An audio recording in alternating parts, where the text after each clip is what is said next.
You're listening to the Worldwide Sports Radio Network. Ladies and gentlemen, this is the main event of the evening. It's time! Introducing first, fighting out of the blue corner. Right there, hold on, right there. Boom, I faked him. Oh, whoa, that was, whoa.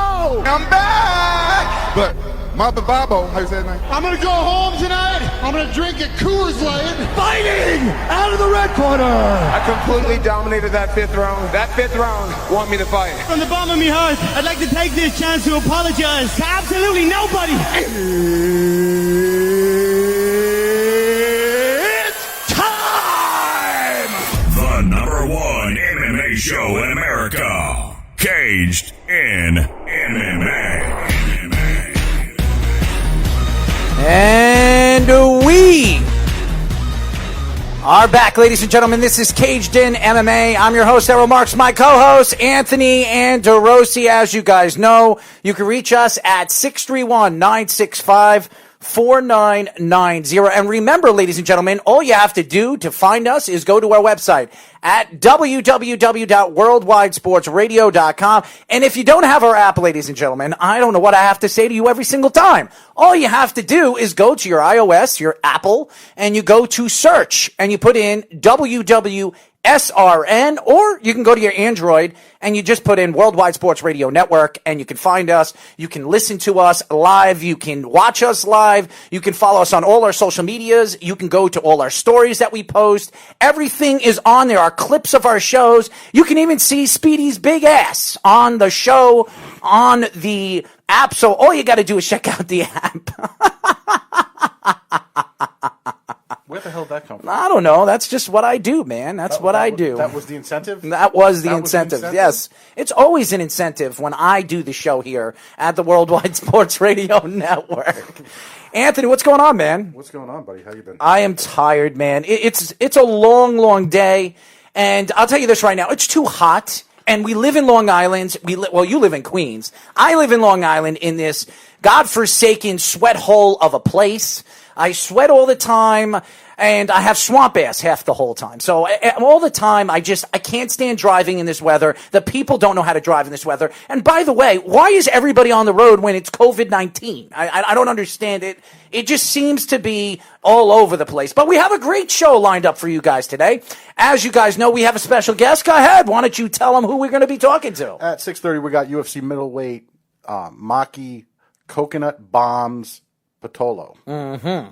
Calling in from Hawaii. No, we'll just call him Maki, okay? I mean, why not get started now on practicing? I mean, eventually you're going to have to get I'm over bad with this. Names. You're going to have to get over that. That excuse, after a while, is just dead. You've been using it for how long have you been using that excuse that you're bad with names? I am the worst when How it comes long? to names. No, because you say that. That's your disclaimer for having to put any effort into saying it correctly. Well, I'll tell you this right now. When I sit here on this chair, when I'm running the production end of here, I can absolutely say whatever I want because I control everything. So enunciation is out. You get a waiver from enunciating and pronouncing words correctly. I am completely bad. Yes. You have to multitask. I have to multitask when I am producing. That part of the brain when is Speedy's gone. sitting over here with his smelly little ass, I now it's a little ass. Well. Yes, Carl. Yes, Speedy's ass. Yeah, yes, Speedy's Carl. ass. If you got Carl's that intrigued that he's wondering. He's probably downloading it right now. Well, if he's downloading it, you might as well download and look at Speedy's ass because Speedy's ass is quite weird. Let me tell you. But anyways, we have a great show lined up for you guys today. So long. But Anthony wanted to get into first our picks and really go through the fights that are coming up on Saturday for UFC Fight Night. What do they call this? UFC what? What do they just call it? Just Fight Night? Ultimate Fighting Fight Night? Now they're calling it Fight Night Austin. Fight Night Austin. Now instead of numbers, we're doing. Is it in Austin, Texas? Who the hell knows? It's in the Apex Center. This could be the Austin wing of the Apex Center. But what's even funnier than this, isn't Austin the biggest populated COVID area in Texas? It's one of them, yeah. So it's one of them. They did Jacksonville. Mm-hmm. Now they're just trying to go for the Grand Slam of Well, Dana likes to do grand slams.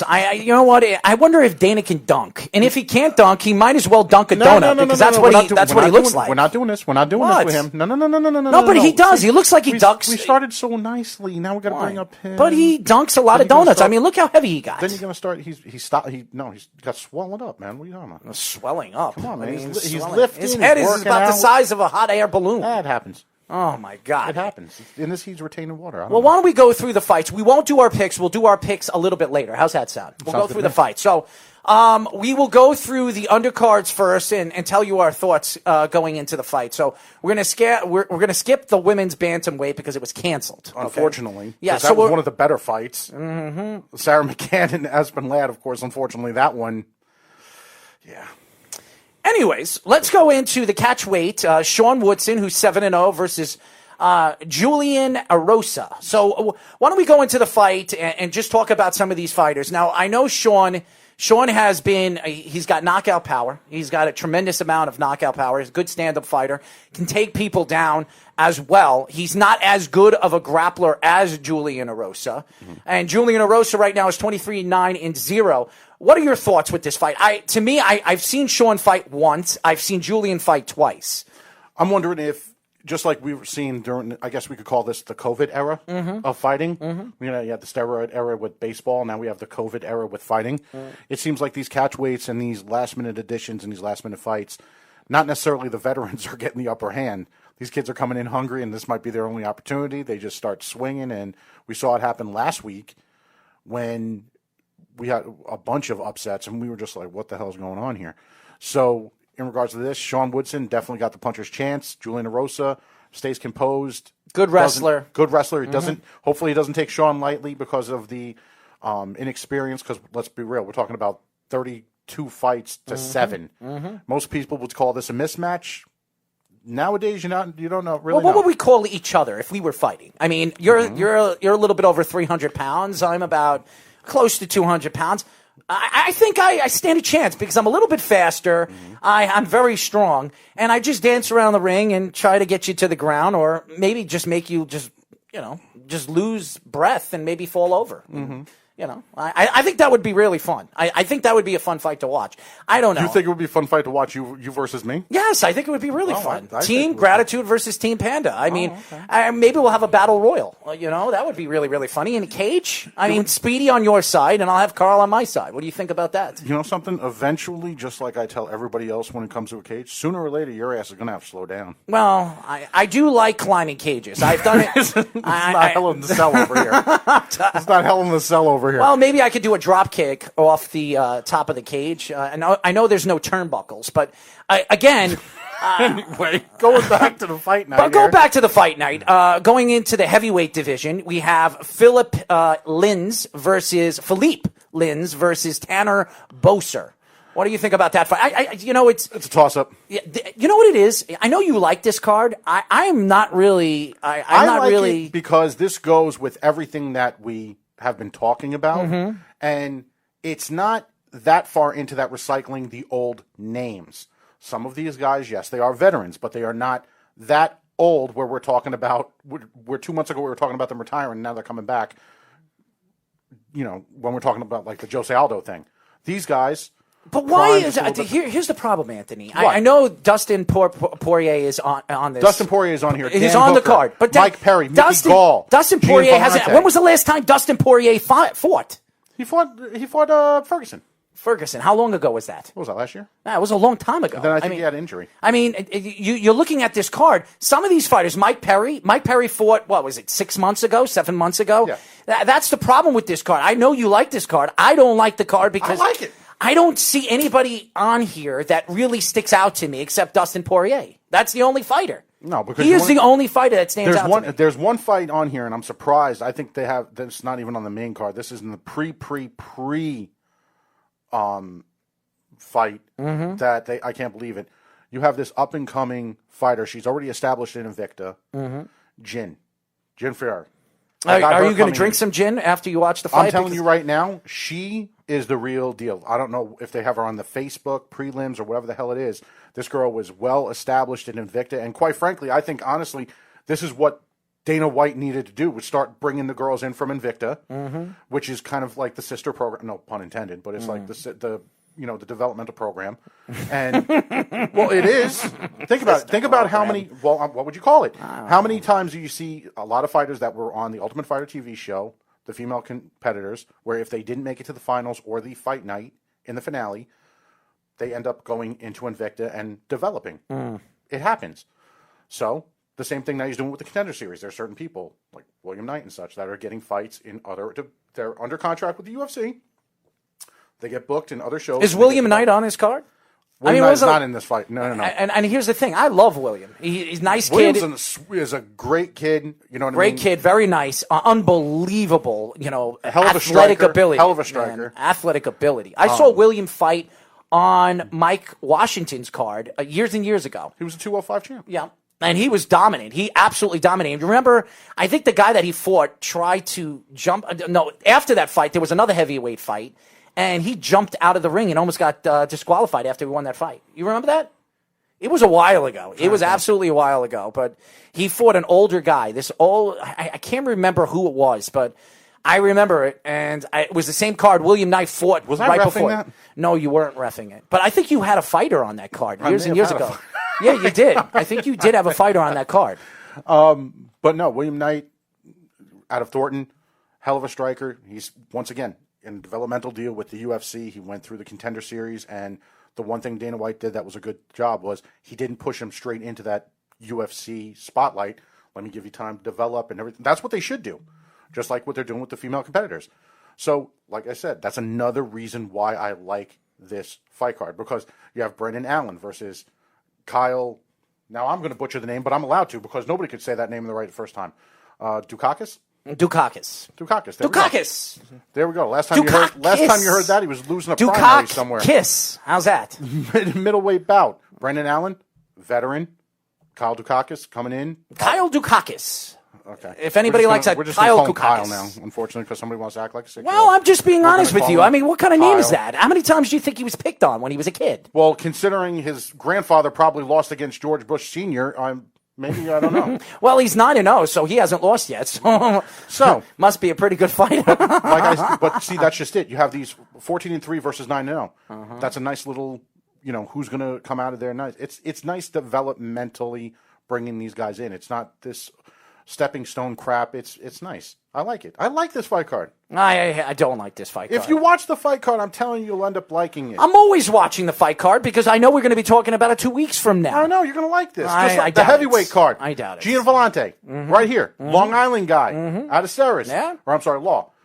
Against Maurice Green. Maurice Green, who was on the Ultimate Fighter TV show, but before that he had a background in kickboxing at Glory, and he was a pretty damn good kickboxer. Maurice Green is a good fighter. He is a good fighter. The problem Tough with guy. The problem with Maurice Green, he always when he gets reckless and he drops his hands. He drops his hands and he gets caught, and that's what's a lot of these fighters do that. Dustin Poirier, he's done that before. The problem is these guys get a little too cocky in the octagon, and what happens is they get caught. And I think a lot of these fights are going to end pretty damn quick. The Mike Perry fight's going to end pretty quick because both of these guys like to throw. And the whole thing with Mickey Gall is Mickey Gall's big, his big highlight reel was when he called out CM Punk. Oh God, and he tapped him out. I remember that. Mickey Gall out of Plainfield, New Jersey, not that far away from here. If it wasn't for him calling out CM Punk, with all respect, Mickey Gall would still be working on his 6-2 record somewhere else and not being in the UFC. I'm not doing this to blow smoke up anybody's ass, and I'm not knocking Well, if you want to kid. blow smoke up somebody's We're ass, not talking about Speedy right now. Maybe Speedy. We're not talking about Speedy Speedy's right now. I knew you picture, were going his with that. ass is right on our app. Ladies and gentlemen, That's if right. you want to See? see Speedy's ass, Right there. What go does Speedy right say? to our app. And it just got Our weird. app. That's right, Speedy. It did get weird a while ago. Well, hold on one second. When we talk about this, there is some kind of similarities to what we talk about on this show: Team Panda versus Team Gratitude. Yeah, but Team Panda has nothing to do with guys. Well, Team derrieres. Panda. Well, I beg to differ on that. I mean, Team Panda has his own thing. I mean, you like to post things all over social media, especially Instagram. I don't know what you're doing. And by the way, you asked Jillian to do a little bit of what? Do you like gladiator movies? Oh, I love Gladiator. Do you want to be a cowboy sometime? No, I don't want to be a cowboy. That explains a lot. I don't like using ropes, and I don't like riding cows. Do you like the Village People?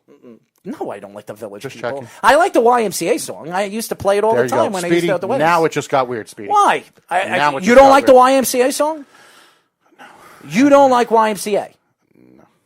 You never even when the Have song. I heard the song? Yes. Yeah. When you go to weddings, you hear that at weddings, right? Am I on the field crew at the Yankee games? No. I don't know. But it's a good song, man. I mean, every time you hear it, it draws you. All right. How does it? I'll tell you this right now. If the YMCA was on and Dustin Poirier was fighting, he would be dancing to it too. He put the YMCA on. I absolutely would believe that. You don't think so? So, Mike Perry versus Mickey Gall. Mike Perry, he gets a little reckless, gets a little wild, gets a little crazy. Swing and a miss. Mickey Gall jumps on his back, goes for a rear naked choke. Is that a possibility? Absolutely. Mickey Gall tries to trade with them. Mike gets one right on the button. Mickey goes night-night, and Mickey ends up going to Bellator next week. Is that a possibility? Absolutely. I think Mike Perry is going to win the fight. I really do. Mike Perry should win this fight. Let's be real. Well, the problem with Mike Perry, too, is he likes to drop his hands as well. These guys get they get very cocky. Nowadays, people need to forget about the showmanship of this with all the antics, especially because the training is not what it was before all the COVID. So now that you're basically piecing together fight camps, you just need to stay more composed and more focused. Forget about all the antics during the weigh-ins and all that crap and everything. I don't even know what the hell he probably did today at the weigh-ins. Who the hell knows? Well, I didn't watch the weigh-ins. I didn't either. It was on YouTube. I unfortunately I couldn't. I was too busy. We could watch the Long Island replay. Traffic. Nah, let's not say we did. Anyway, we go to the. Well, there you go. I mean, he doesn't even want to watch the we got weigh-ins. Maki coming up. Yeah, Maki's coming up in about 10 minutes. And then we got Dustin Poirier versus Dan Hooker. What do you think? I like Dustin Poirier in this fight, even though I like Dan Hooker. Dan Hooker is a dangerous fighter. He can take you to the ground. He can tap you out, and he's a good stand-up fighter as well. Now, the problem with Dan Hooker is another guy that likes to drop his hands. He's very light on his feet, which when he gets caught, he could be knocked out. And Dustin Poirier has a lot of knockout power. So this is spoon-fed by Dana White. Another fight that's spoon-fed to try to get Dustin Poirier back into the name talk of getting into those big fights with possibly something? Conor McGregor or one of those guys. And forget about those guys. I think Dustin Poirier could be back into that mix. And not because he's trying to not because Dana White's trying to make something out of nothing. He is. But I think Dustin Poirier is a solid guy that can help the division.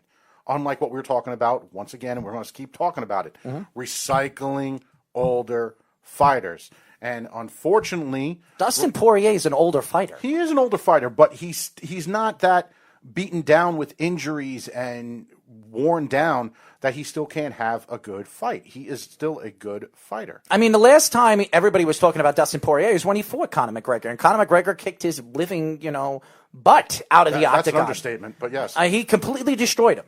And to me, when I look at Dustin Poirier, I lost a lot of respect for him after that fight because I thought he was going to give him a fighter's chance. I did believe Conor was going to win the fight. But I think he took Conor McGregor too lightly. Because if you remember, up until the Dustin Poirier fight, really, who was McGregor fighting that was that established? Really nobody. After him, then it was going into the whole Dennis Seaver and all those other guys, and that's how it started going up the ranks. But before Dustin Poirier was on the hot streak before he just basically took it too damn lightly, and that's exactly what happened. Well, again, when I look at the UFC right now and I look at some of the fighters that they have, and like you said, it's a lot of these old fighters are being brought back, and we haven't talked about Dustin Poirier in like over a year and a half. I mean, Dustin Poirier has been lost in the shuffle. And with everything coming up with the whole John Jones saga right now, John Jones has already come out and said, and it's an understatement what John Jones is saying. He says he's going to do a holdout. He is holding out. He is not fighting unless he gets that pay raise. And Good. He wants the pay raise. And that's the problem right now with the UFC. And to me, you could drag it in or drag on whatever you want to talk about with mixed martial arts and where the UFC is going. The problem is your best fighter does not want to fight. Conor McGregor retired. Now, do I believe Conor will come back? Yes, everybody believes Conor's coming back. But again, you have two guys, your two best fighters right now in mixed martial arts, the UFC, the biggest selling point for the UFC. These two guys do not want anything to do with the UFC because they want big bucks. And Conor McGregor has already come out and said that he wants a piece of the organization. And they're not going to do that. They're just not. Not yet. You think they're going to give Conor McGregor a piece of the organization? A little something. A little something of what? I mean, it's not even owned by anybody but the IMG organization right now. And IMG owns it. And that's, I forget, Tom Brady owns a piece of it. Jennifer Lopez owns a piece of it. And even more funnier than that, if anybody's a fan of the TV show Entourage, the actual character that Ari Gold was portrayed after. It was Mark Wahlberg. The real guy is Ari Emanuel, who is the head of IMG, who just so happened to be the agent to the Fertittas and Dana White. Wasn't he the agent of Conor McGregor too? No.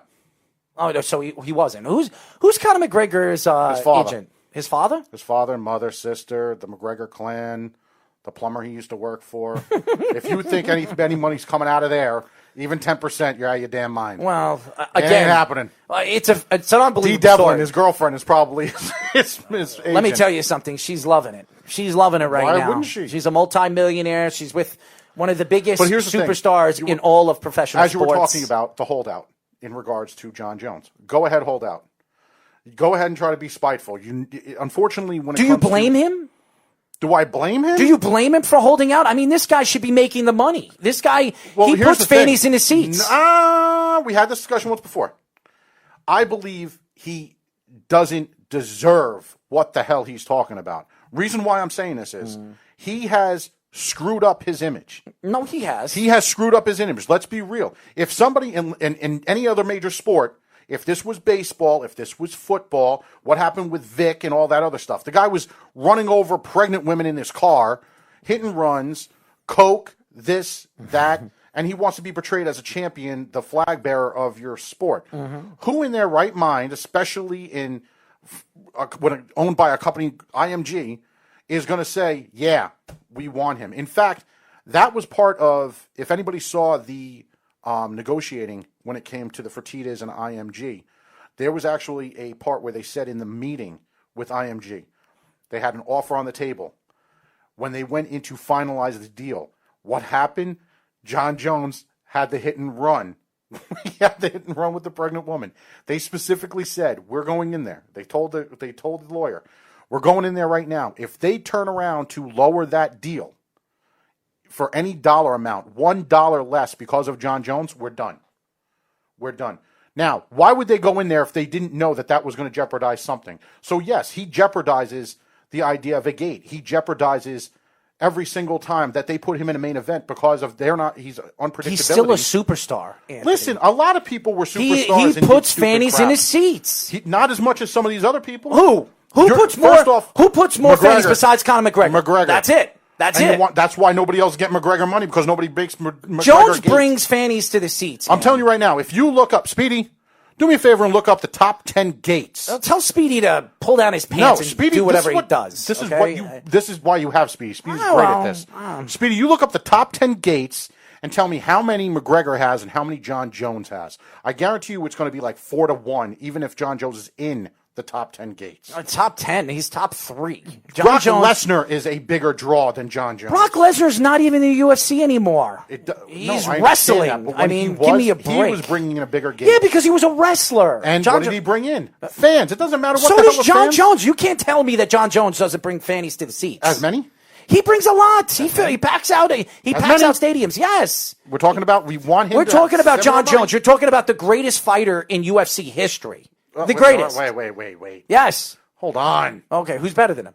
You're saying that Anderson Silva was less than John Jones. No, I'm not saying that. But I think personally, Anderson Silva had a hell of a lot bigger career. In the 8-year stretch, yes. But John Jones is undefeated. I don't care about that loss because to me... Yeah, no, I don't count that either. That was a Mazzagatti thing. He is an undefeated fighter. And what he did to Reyes... And I'll tell you this right now. You could say whatever you want. What he did, he tortured Reyes in the last 3 rounds. Tortured him. Reyes won the first 2 rounds, and then it was complete domination by John Jones. He showed you why he's the champion of the world and why he dominates that division. And champions should dominate those last championship rounds, because before they get a championship fight, unless they're a main event, how often do these contenders have a chance to go 5 rounds? They don't. And you know that. But does John Jones sit out? Go ahead, sit out. Be spiteful. What are they going to do? They're going to just let you sit there because your contract doesn't go by time like seasons and such in other sports. It's fights. So if you do not make that X number of fights, you will sit there on the damn shelf until you do. I'm disgusted They're with not the UFC. saying I'm we don't want you to fight. You're saying you don't want to. Pay him. Listen, you really think he makes that little money? Yes, I don't think he makes a lot of money. What does he make? $500,000 a fight? These guys He makes should more than that. He makes more than that. We'll have to look that up because he makes more than that. You know what? I want to ask Maki what he makes every single fight. I bet she doesn't make anything. I bet she makes about $30,000-$40,000. You think Maki's going to turn around and say, "I don't make crap"? Yeah, that's going to help him out for his next fight. Come on. I don't know. I'm going to ask him. No, we can't. You can never put somebody in a situation where I'm going to put him in a. I put you in a situation all the time. What, Mr. Panda Bear? What situation? I always put you in a situation. What situation? Listen, man. What I sit here every single time. Yes. I know a lot of people like to be entertained, but you want to know something? What? I have a deep wedgie right now. I'm sitting here in a sweatbox of a studio, and I do not need to take this from you, okay? Especially Speedy Petey. And by the way, Jones has number 10, number 26, and number 30. What are you laughing at? 10, 26, and 30. Yeah. So? We said top 10. Mm-hmm. Now, how many does McGregor have in the top 10? I guarantee you, say 1, 3, 4, 5, 6, 7, and then you want to tell me who the hell deserves more money. All right, guys, we're going to go to a quick break. When we come back... For a second there, I thought he was giving me the starting lineup of the Giants by numbers. Well, I thought it was Daniel Jones, Barkley, who the hell's 30? I don't know. I'm lost. I'm lost. Okay, and nevertheless, when we come back, we're going to have You're exactly where you want to be. This is fun. You enjoying that drink? It's hot in here. I told you. I got a wedgie. Okay. You got a wedgie. I got fat. I got a wedgie. I shouldn't have worn any underwear with these shorts. Yeah, I shouldn't have worn skin for Christ's sake. I mean, seriously, man. I'm losing control right now. I really am. Anyways, when we come back, we're going to have a UFC fighter. Go ahead. Maki, Coconut Bombs, Pitolo. As you guys know, here on the Worldwide Sports Radio Network. It's the Worldwide Sports Radio Network. Ladies and gentlemen, this is the main event of the evening. It's time! Introducing first, fighting out of the blue corner. Right there, hold on, right there. Boom, I faked him. Oh, whoa, whoa. I'm back. But Mama Babo, how you say that name? I'm gonna go home tonight. I'm gonna drink a Coors Light. Fighting out of the red corner. I completely dominated that fifth round. That fifth round want me to fight. From the bottom of my heart, I'd like to take this chance to apologize to absolutely nobody. It's time! The number one MMA show in America. Caged in MMA. And we are back, ladies and gentlemen. This is Caged in MMA, and we are live every other Friday as we talk about all the great stuff that's going out in combat sports, MMA, boxing, as you guys know. As you know, you can reach us by calling us at 631-965-4990. And remember, go to our website at www.worldwidesportsradio.com. We have a special guest. Anthony, why don't you introduce him? If anybody was fortunate enough to watch the Amanda Nunes last pay-per-view, you were lucky enough to see this middleweight beat the holy living hell out of Charles Byrd. And at one point, I think his punches actually kept him standing before he actually took a deep breath and he fell. We're talking to Maki, Coconut Bombs, Pitolo. How you doing, Maki? Good. Aloha, guys. We are good, man. How are you and your family doing with this pandemic over there in Hawaii? Right now, everything's going good. My family's healthy. Everybody's living, so that's all I can ask for right now. But as far as the pandemic goes, we just can't wait till everything opens back up and is, kind of back to normal. So, Maki, why don't we get into the fight?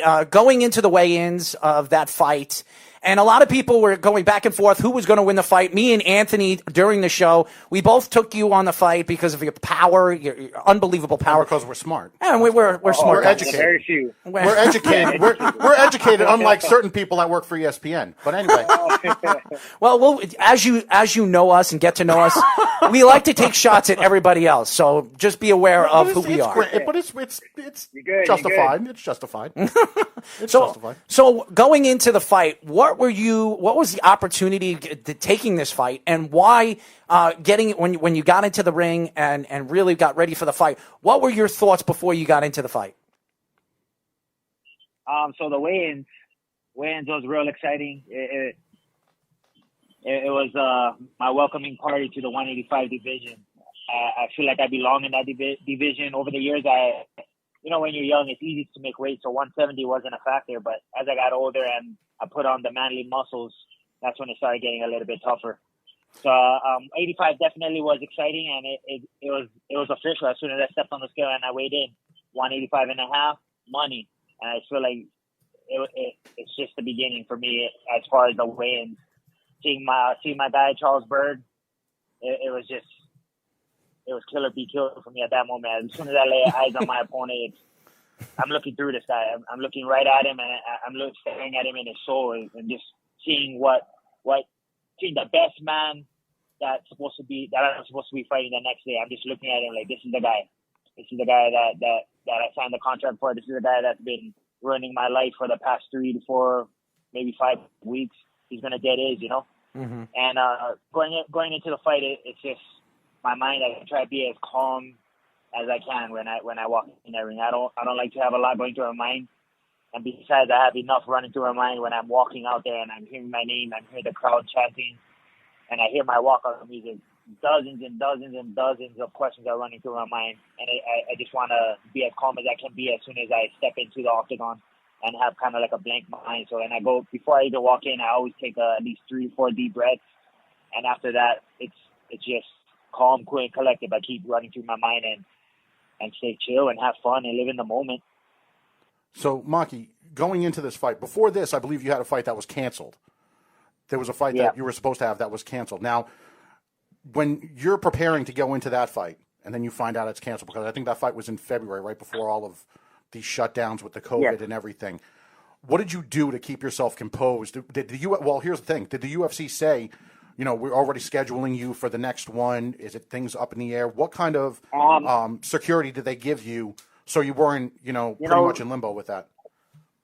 Yeah, after what had happened in that series of unfortunate events, I did get to talk with the UFC, and they let me know, clearly 170 is not the division for you. You almost killed yourself trying to make the weight. So we're going to move you up to 85. And the good thing is you're one of the 85 you can stick in there on a 3 to 4 weeks notice. But tell you the truth, I just want to be ready at all times. So 185 is perfect for me. I can stay ready, be ready within a week's notice, maybe the next day's notice too, if it has to be. But definitely they gave me it felt like it was a security when they told me that 70 wasn't division, so we'll try at 85. So at the back of my head, I'm okay. I got the green light that I will have another fight, but I don't know when. So when this COVID thing was going off, I was expecting myself to not fight for the rest of the year. So I kind of took a break from it all.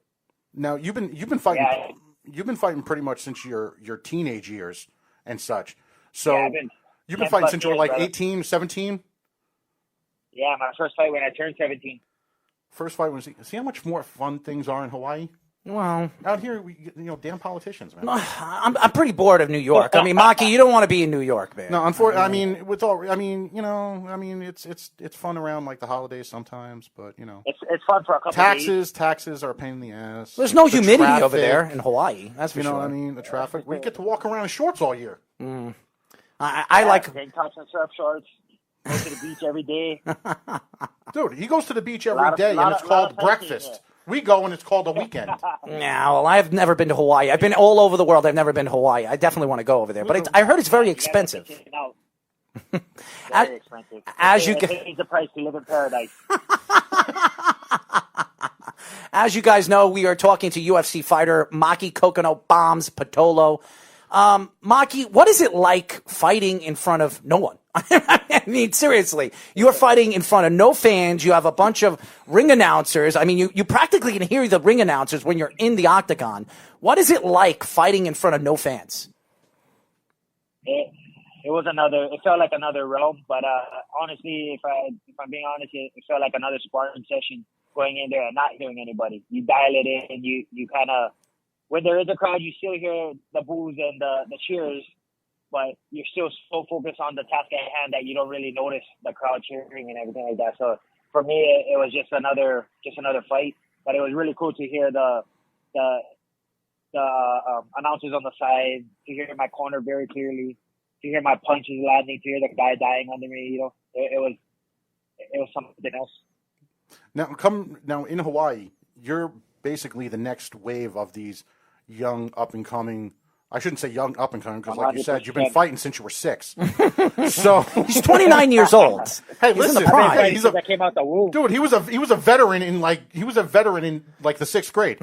So when it comes to coming from Hawaii, you're basically the next wave with that whole legacy from BJ Penn, Kendall Grove, Max Holloway, who's already established as champion, all that, and now you're coming through. Yeah. Now, when it comes to the UFC, or I shouldn't even say UFC, the MMA fight scene, the fight scene in Hawaii has been big even way back even in the 90s, I remember, because now one of the bigger promotions is, I believe, Trinity, Rachel Ostowich's father's promotion, correct?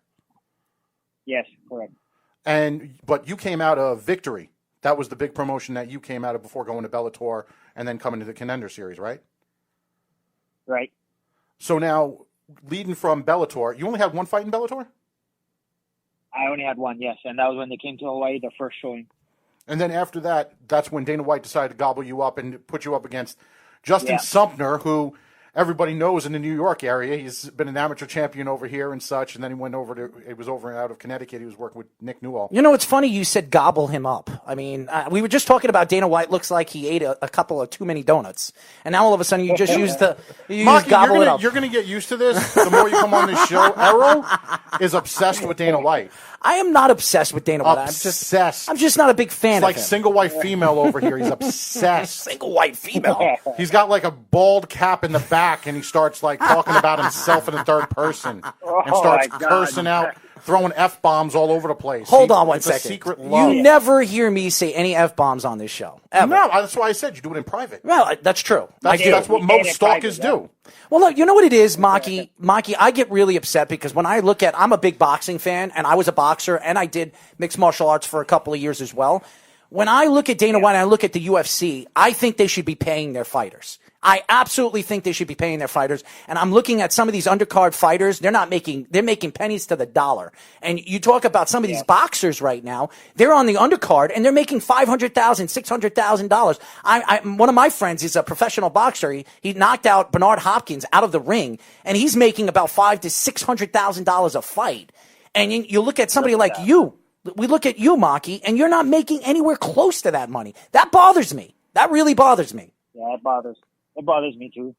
It just bothers me too, man. To me, it has a lot to do with Dana White. It has a lot to do with the UFC organization, and I think they mistreat their fighters. And I sit here all the time sticking up for the fighters. And some people think that I hate Dana White. I don't hate Dana White. I dislike the fact that he is worth almost $300 million, and he doesn't pay his fighters. That's what bothers me about Dana White.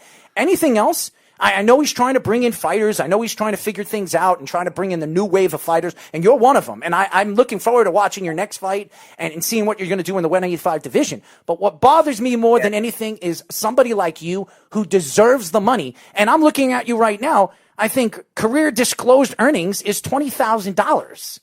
I mean, seriously. You should be making more than that. Yeah. Add another 2 zeros to that, you know? That's what I'm saying. This game is crazy.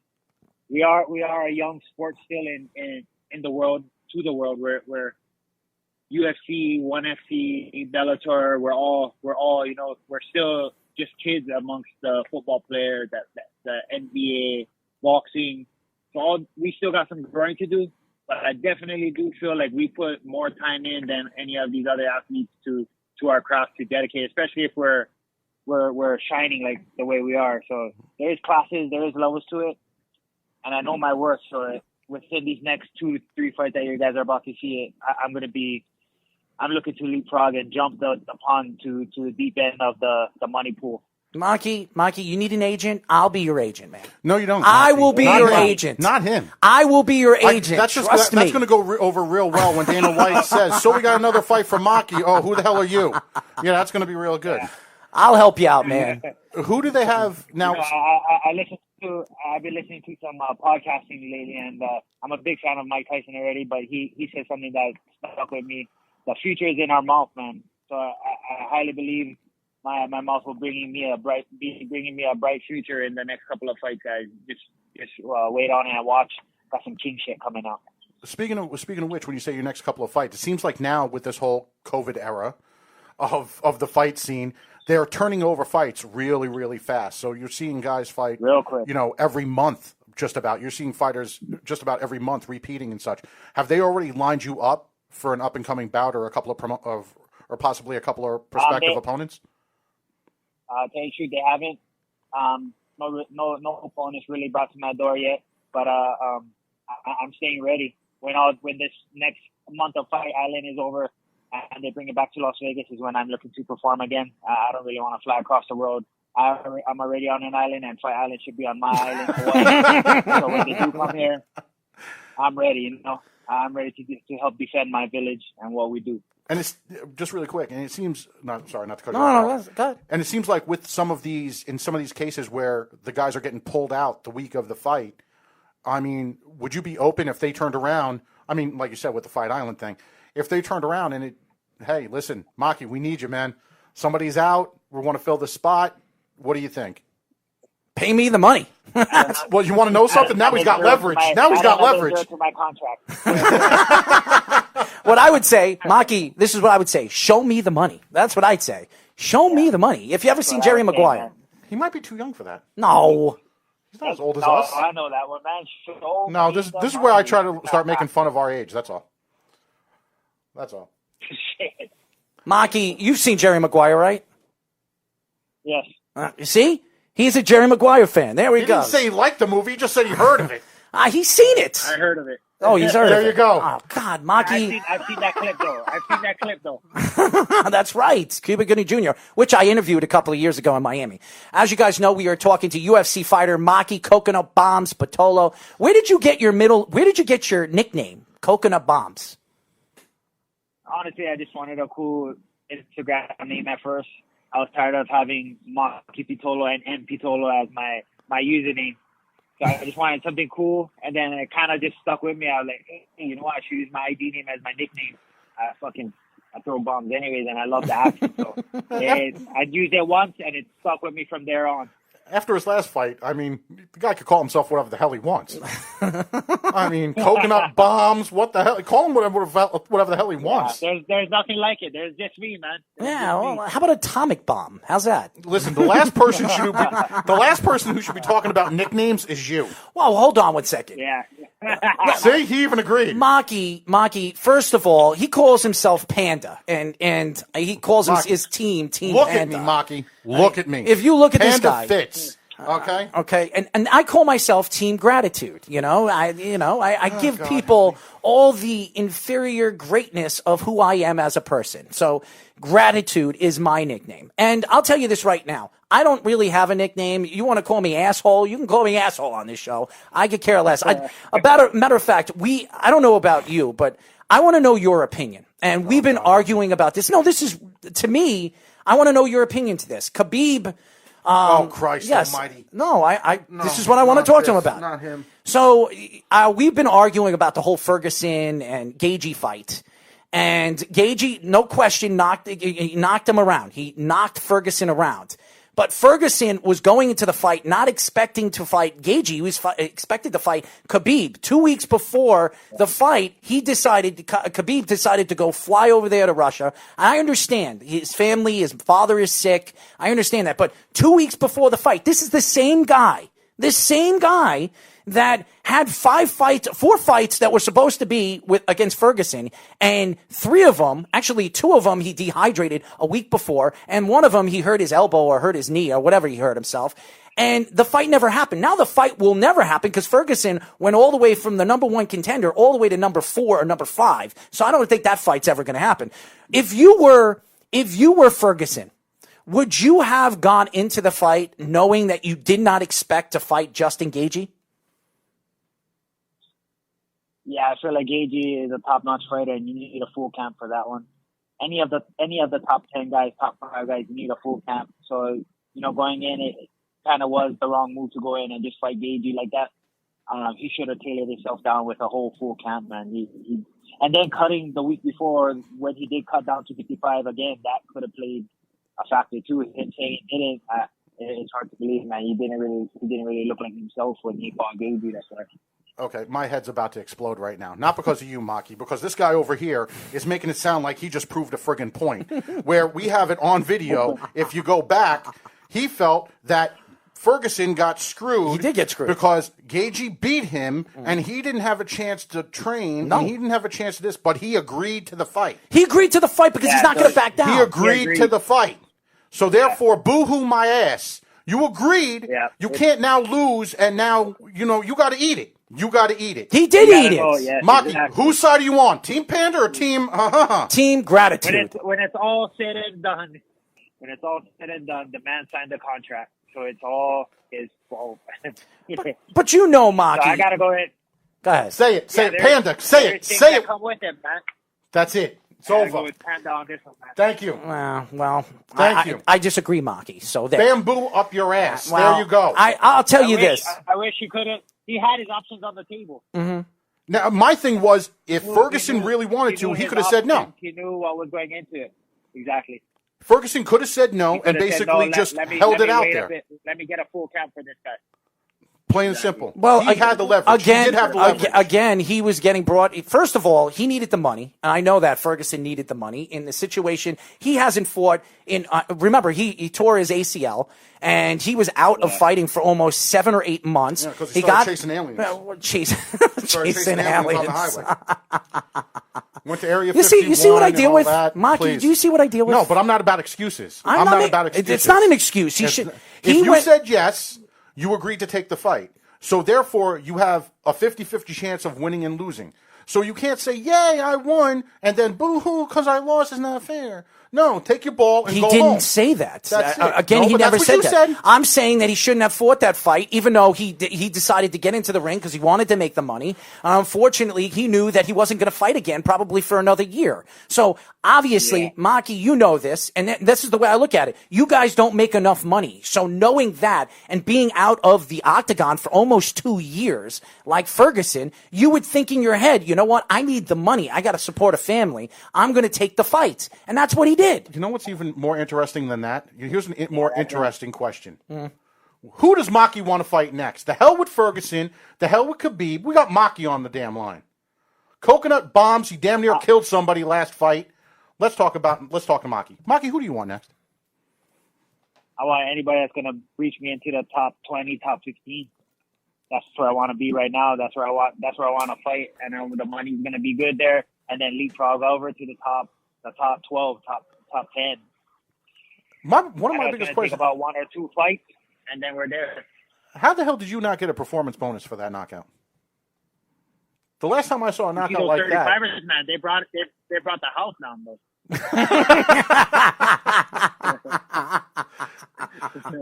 The last time I saw a knockout like that was when freaking Baroni was knocking out Dave Manet, and he was like stuck up against the cage like 15 years ago. He literally held him up with his punches, for Christ's sakes. You got unbelievable power. I felt like if the fans were there on that one, that was a very exciting fight because the first round was entertaining, but the second round I just came out and floored it, and I felt like. Man, did you guys see my video I posted of my family? Yes, I did. Yes, I did. Just imagine a crowd, a full house. It would have been epic. Well, it was epic, and you're an unbelievable fighter. You got some power. When I look at you, Maki, you don't know where that power comes from, but you can see the torque when you throw the punches. You use a lot of your hip. And when you landed that punch, it completely, you saw him, his whole face, if you watch it in slow motion, his whole face pushed back like when you watch a boxing fight and you see how their faces, that's the way it looked when you knocked him out. It was unbelievable. It really was.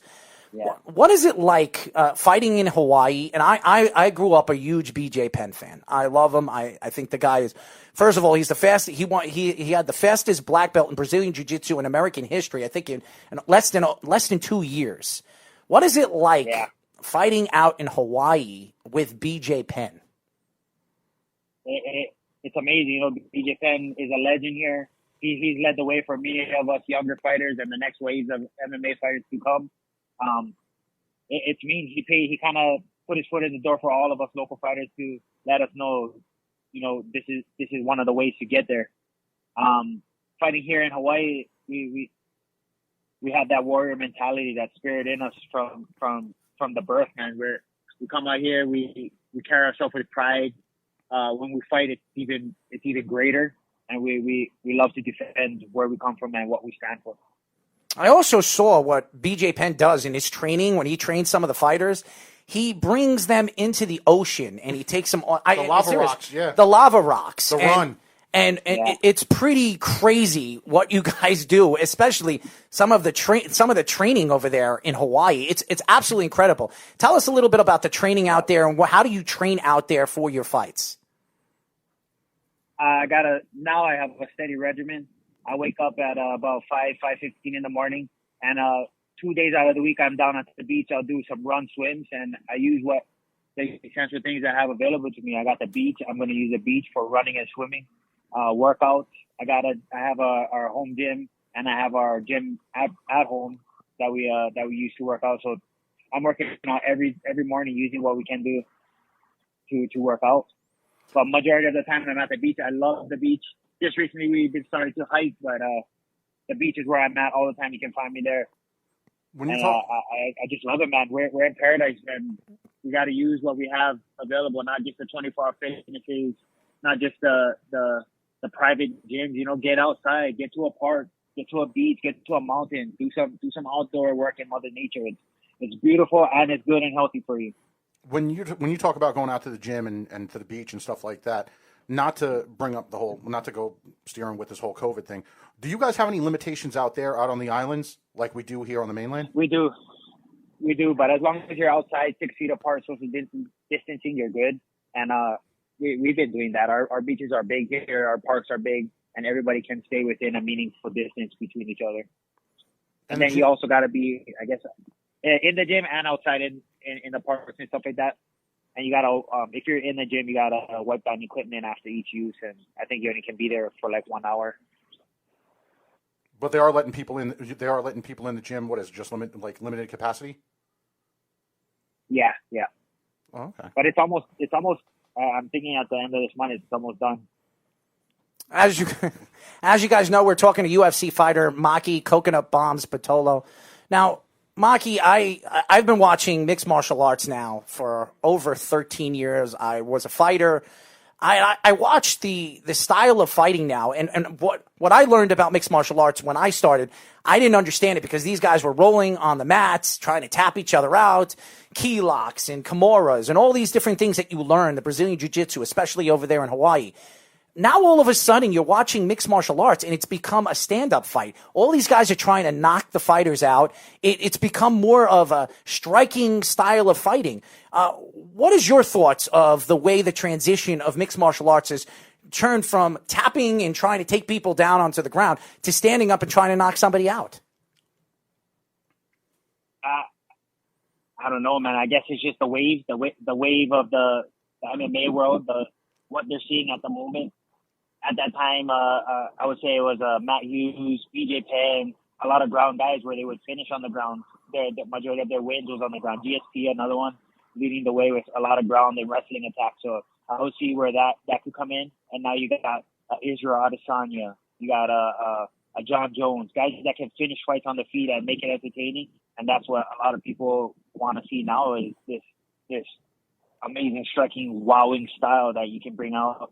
Or I would say just an entertaining style period from start to finish. The fight starts on his feet. And it's up to the fighter where they want to end it or how they want to end it. Maki, I want you to do me a favor. I want you to drop a little bit of weight, and I want you to get in the octagon with the biggest mouth in mixed martial arts, Conor McGregor. I know he said he retired, and I don't believe him in a heartbeat. I think he's coming back. I would love to see you just completely pulverize that guy. He is annoying. I have attacked him. He's attacked me on social media over the years. I can't stand his team. I can't stand anything about him. I would love to see you get into the octagon and completely whip his ass. If the money's right, best believe it. You know, I love this sport, and I love how everybody has that enemy, make an enemy to get the crowd involved and everything. Man, I feel like I'm in the 185 division now, and I can feel it, man. It's gonna be. I'm fucking excited for the future, man. It's gonna be bright. I can feel it, guys. Are you all right over there? Is there everything okay? He's backing up his car, for crying out loud. He's backing up his car. It sounds like the reverse. He's backing up the truck. I don't know. No, I'm out here watching my bar. I'm watching. I'm in the middle of running a restaurant at the same time. Really? Look at you. I mean, he's multitasking. He's an entrepreneur. Yeah. I mean, seriously. Well, they don't pay him enough. They don't pay him enough. That's why he's working at a restaurant. He's got bistros out there. Oh, give me a break. Man, I'm out here hustling. That's right. I'm telling you, Maki. After that. Maki, I'm gonna do you a favor, man. I am going to help you get your new contract. Okay, that's what I'm gonna do for you. I'm gonna reach out to Dana White and his representatives and tell him you better pay this man because this man should not be working at restaurants. He should be training, 14, 13 hours a day and concentrating on his family instead of concentrating on running a restaurant. What do you think about that? Unfortunately, Maki, you know how that's gonna go. It's gonna go, Dana. Yeah, it's Errol Marks. Dana, hello? Hello? Hello? Hello? That's exactly how that one's going to go. Oh, man. Well, Dana White just needs to, listen to me. I mean, I can help him out, man. I can help him out. I can help his product out. I mean, seriously. Oh, as you guys know, we are talking to UFC fighter Maki, a.k.a. Coconut Bombs Pitolo. Maki, we're glad that you were able to come on the show. Our thing was, one of the main reasons when we first started this show was we wanted to get the young talent, not just in the UFC, but in all MMA, on the show to give them that platform, because it seems like a lot of the promoters and a lot of different organizations, they focus on the safe names, and they don't, unfortunately, do anything to promote the real talent, that next wave that's coming in, when all of these John Jones and McGregors and all these guys are gone. You guys are the ones that are going to be carrying the sport. You guys are the ones that are going to be carrying the business. Unfortunately, they don't do what they were supposed to do as they did once ago, like when they did Ultimate Fighter 1, when you brought in 16 guys. Nobody knew who the hell they were. Maybe a few people knew because of Team Quest, Lieben and Nick Quarry and such, Bobby Southworth. But really, that was how they started keeping people informed of who's coming in, who's going to be the next big thing and such. They fell off with that, and they kind of got lazy. I think, unfortunately, with the Contender Series, and I understand that was your segue of getting in, but I think what happened was they started oversaturating with all of these fights, and they didn't do enough to spotlight you guys and your personal lives and individually educate the fan base. So that's why we're really happy that you came in. And what's he about? Exactly. That's why we were happy about this. So much. Yeah, I want to grow my fan base. I want people from around the world to know who I am, and I just want to let them know that I'm an entertaining fighter, somebody that'll bring joy to their life, and all aloha from this side of the world. No, you bring joy to my life, man, and that's why I want to be your agent. Hey, buddy. Maki, what did they teach you in school a long time ago? Just say no. Just say no. No, they teach you say no to drugs. Stranger danger. Stranger danger? Stranger danger. Do I look like a stranger, man? Sure as hell strange to me, so it's good enough. Maki, thank you for joining us, man. If after your next fight, we would love to get you back on and talk a little bit about your next win, because I think you're the next up-and-coming champion in the 185 division. Yeah, I really appreciate that, guys. Thank you so much for your time and putting me on. Coconut Bombs, man. Team Coconut Bombs, 100 all day. Well, 100 all day. And if you need an agent, come and see me. I'm telling you, I will help you. Just say no. I will help you. Stranger danger. Yeah. Maki, have a great night. Have a great weekend. And we'll talk to you soon, my friend. Hey, aloha, guys, and aloha to everybody out there in New York, all right? Stay up. You're going to have a lot of New York fans after this, my friend, including this guy Let's right go. here. Let's go. Maki, thank you for joining us, man. All right, brother. Have a good one. You too. As you guys know, that was a great interview. That was Maki, a.k.a. Coconut Bombs Pitolo. Gave us some good insight of upcoming fights and really what was he thinking when he got into his last fight, and really his thoughts to where he sees himself in the UFC very, very soon. So, and you want to know something? See, this is what I'm talking about. Nice kid. This is what you want to see coming up and all that stuff. So, yeah, Mr. Hawani, Mr. Arakpo, waste your time talking to the same 35, 45, 55-year-old geriatrics, asking them the same crap you normally do instead of forgetting about these kids. Great job. Again, Maki gave us... I don't sound better, do I?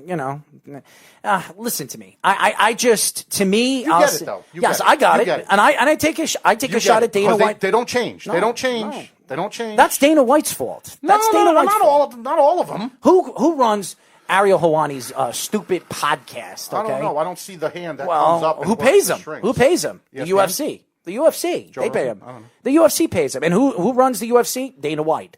So that's why you're seeing it right now. And to me, it's a complete, utter bull. I'm not even going to say it on the show, but I'll tell you this right now. Maki is an upcoming fighter. He deserves it. He should not be working in a restaurant. He should be training 14 hours a day and not worrying about paid for it. Yes, and not trying to support his family because he's not making enough money. I think it's a completely utter humiliating. And I'll tell you this right now. This kid is going to be a champion. You can hear it in his voice. He wants to be a champion. Dana, why don't you give him a championship fight and stop being a pussy, okay? Because I am completely tired of seeing all these good fighters, and especially a young kid like this he's hungry. He wants to fight, and he doesn't get enough of them. And when you look at how much he's making, he made $20,000 so far. $20,000. I mean, to me, he's not making enough. And to me, you can't support a family making $20,000, especially living in Hawaii. Okay, so it's a complete bull. You know what. Anyways, when we come back, we're going to get into more of John Jones. We're going to get into a lot of stuff coming right up here on Caged in MMA. It's the Worldwide Sports Radio Network. Ladies and gentlemen, this is the main event of the evening. It's time! Introducing first, fighting out of the blue corner. Right there, hold on, right there. Boom, I faked him. Oh, whoa, whoa. I'm back. But Maki Babo, how you say his name? I'm gonna go home tonight. I'm gonna drink a Coors Light. Fighting out of the red corner. I completely dominated that fifth round. That fifth round want me to fight. From the bottom of my heart, I'd like to take this chance to apologize to absolutely nobody. It's time. The #1 MMA show in America. Caged in MMA. And we are back, ladies and gentlemen. This is Caged in MMA. I'm your host, Errol Marks, my co-host, Anthony Anderosi. As you guys know, you can reach us by going to our website at www.worldwidesportsradio.com. Guys, download the app. I don't know how many times I have to tell you guys. Download the app. iOS, Apple, go to the search key and put in WWSRN, or you go to the Android. It's very simple. Worldwide Sports Radio Network, and you'll find us. Download the app. You can follow our stories. You can see our shows live. We have a lot of great shows. Shout out to the Big Guy Sports Show. We have the Wise Guys. We have so many shows on our network now, and we're going to add more as we move forward. So shout out to all the guys, all the people that follow us on our social medias. Follow us more and tell your friends to follow us. I don't know how much I have to do to promote this. We have great shows. We have great content on our network, and we don't hold back on anything that we say. As you know, with this show, we do not hold back, even though Team Gratitude always wins, as we all know. So that's just, that's just obviously you can tell we don't drug test on this show. Somebody's shrooming right now. Well, if I was shrooming, I'd be flying. Right now. I'd be flying with squirrels. Forget it. Anyways, as you know, we are going to get back into, we talked about the fights, and we'll do our picks a little bit later in the show. We still have about 45 minutes left of the show, and I want to give a shout out to Maki for joining us. Gave us some good insight, not only about his career and where he wants to see himself in the future as a UFC fighter, but he even spoke out that he wants to get paid, and he deserves to get paid. He should not be working in these restaurants where he's a manager at a restaurant in Hawaii when he should be training 14 hours a day and just pretty much doing mixed martial arts. I don't understand where the UFC is going with this as far as their product is concerned. Pay these guys. Pay them. You don't want them to get endorsements. You're not allowed to get it. They're not allowed to get endorsements because Reebok controls everything. That's my biggest problem is the endorsement deal. You know, these guys should be allowed to do the endorsement deals. You know, it's not fair, and especially because Reebok doesn't pay them that much. It's a tiered system, and it's a fraction of what the hell they would make if they were able to make their own deals with endorsements like they were able to back in the day. You know, the tap-out shorts, Sprawl, all those things. And this happened like, 6-7 years ago when they got the Reebok deal. Yeah. And it screwed some of the fighters because a lot of the fighters like Matt Hughes at the time was making a lot of money. So was George St. Pierre. Matt Hughes was making St. Pierre. Who the hell?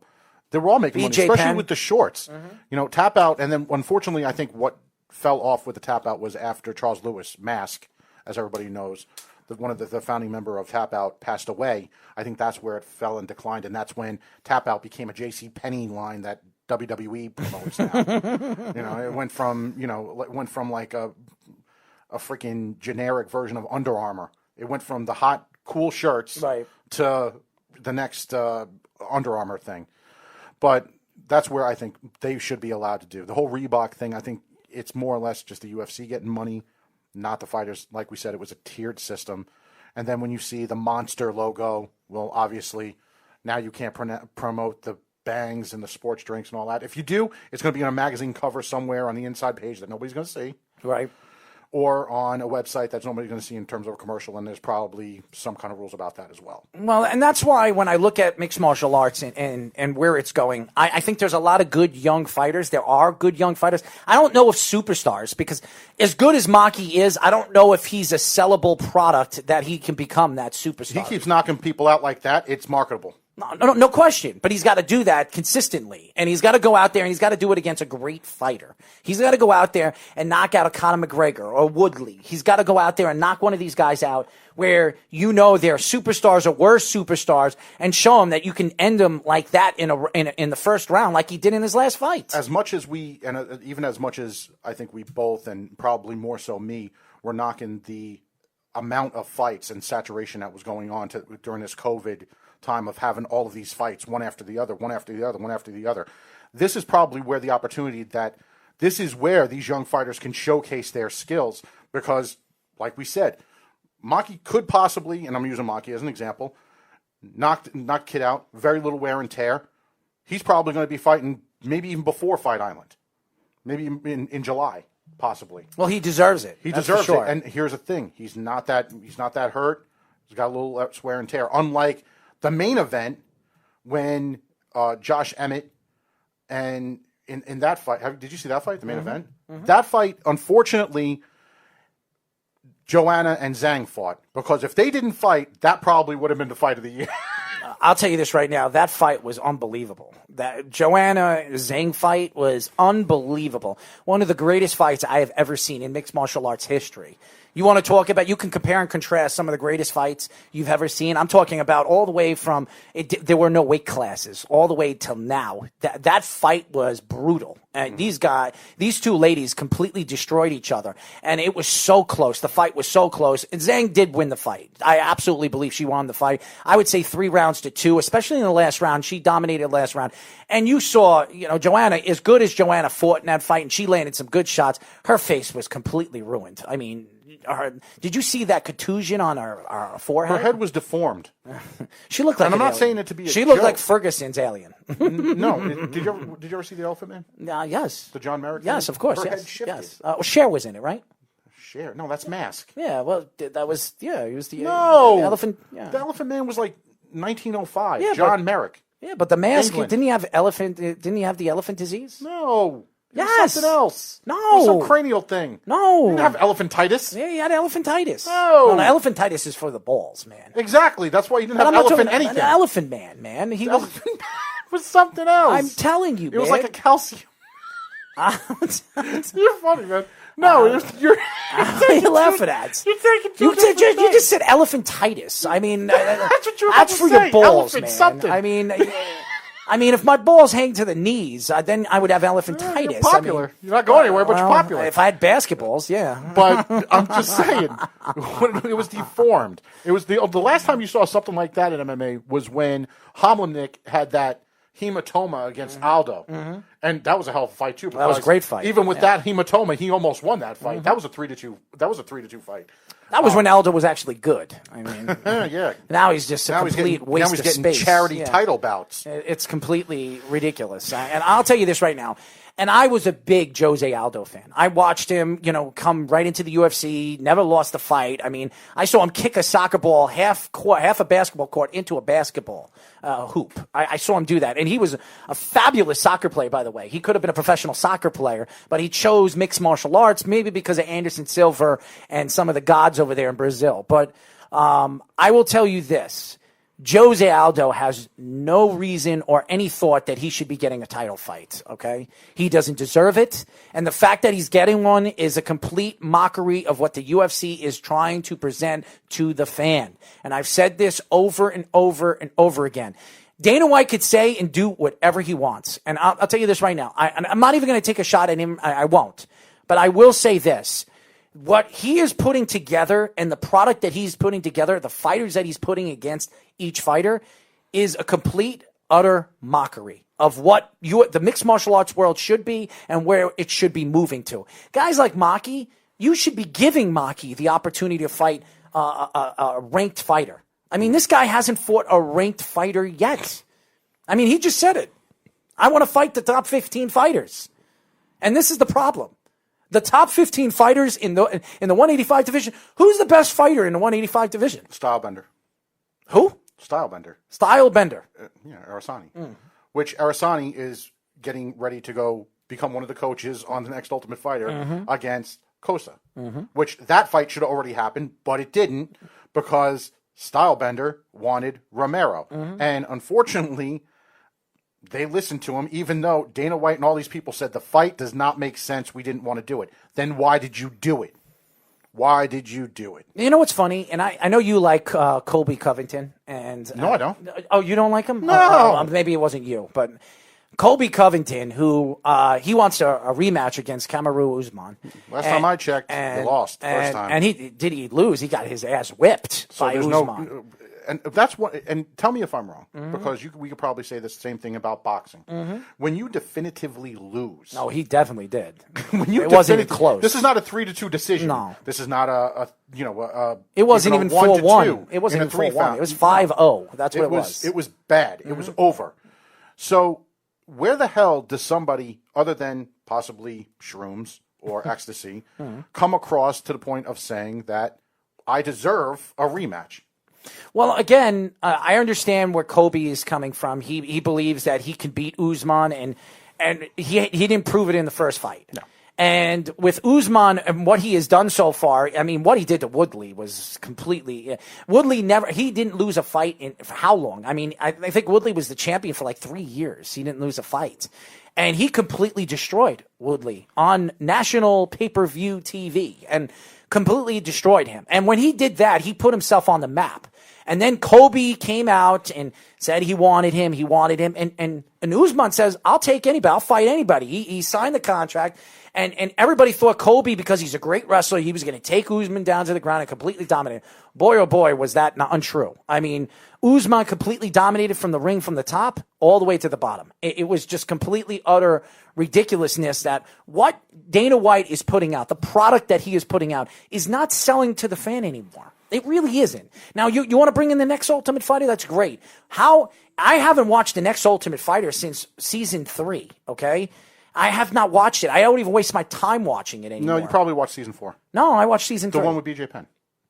I saw that one, yeah. That was the last one. Probably that was the best one. Remember Gray Maynard, Nate Diaz? Yep. That was probably the best one. It was season 4, yes. That was the last 3, one. And then they had the comeback. Actually, no, you're right. It was season 3. Season 4 was the comeback. Yeah, I didn't watch that. And after, I think it was maybe season 5. I think it was season 3. It was season 3. It was season 3. Because the second one, if you remember, was Matt Hughes and Rich Franklin. Yes, But which I loved. That was great. The first 3 were great. Yeah, but absolutely. Why? Absolutely. Because it was going in place with what we were talking about educating the fans with what mixed martial arts is. With not only mixed martial arts, but with the training. My favorite part, and not because I've been a coach for a long time, my favorite part was always watching the way they train. Mm-hmm. Because it's a side that you don't see. Right. You always see the fights, obviously. But if somebody's a dominant fighter, those fights could last 90 seconds. You don't really see the training and how it goes into it. You don't really see inside their brain, in regards to how they think about things and their personality and such. And it builds you to kind of draw a fan base. Mm-hmm. They're not really, other than performance right now, these countdowns aren't doing enough. Because even the countdowns only showcase what? The main event? The main event. The co-main event. But sometimes they do it the third main event. They do 3 main events. But only if what? They're like veterans. Yes. Well, they did it with, what's his name again? Who's the fighter that came back after 2 years? And what's his name again? Cruz? No. He just came back. He fought. He just fought a fight.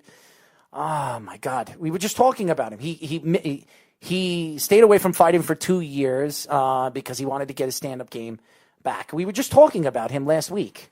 Do you know what I'm talking about? Well, I know we were talking about Cruz because Cruz. Said he shouldn't have been there. No, not Cruz. Aldo, he shouldn't have been there. Who the hell else are we talking about? The kid that he stayed away from MMA for a long, long time because his stand-up fighting wasn't good. And then he came back and he dominated, knocked out... I can't believe you don't know who I'm talking about. I can't believe you're not telling me his name. Oh, my God. Blame it on me. With an M. I think his last name is with an M. Oh, my God. I can't believe you don't know who I'm talking about. We talk about him all the time, and I completely... Oh, my God. This is classic. Oh, my God. This is great. Whatever. Dude.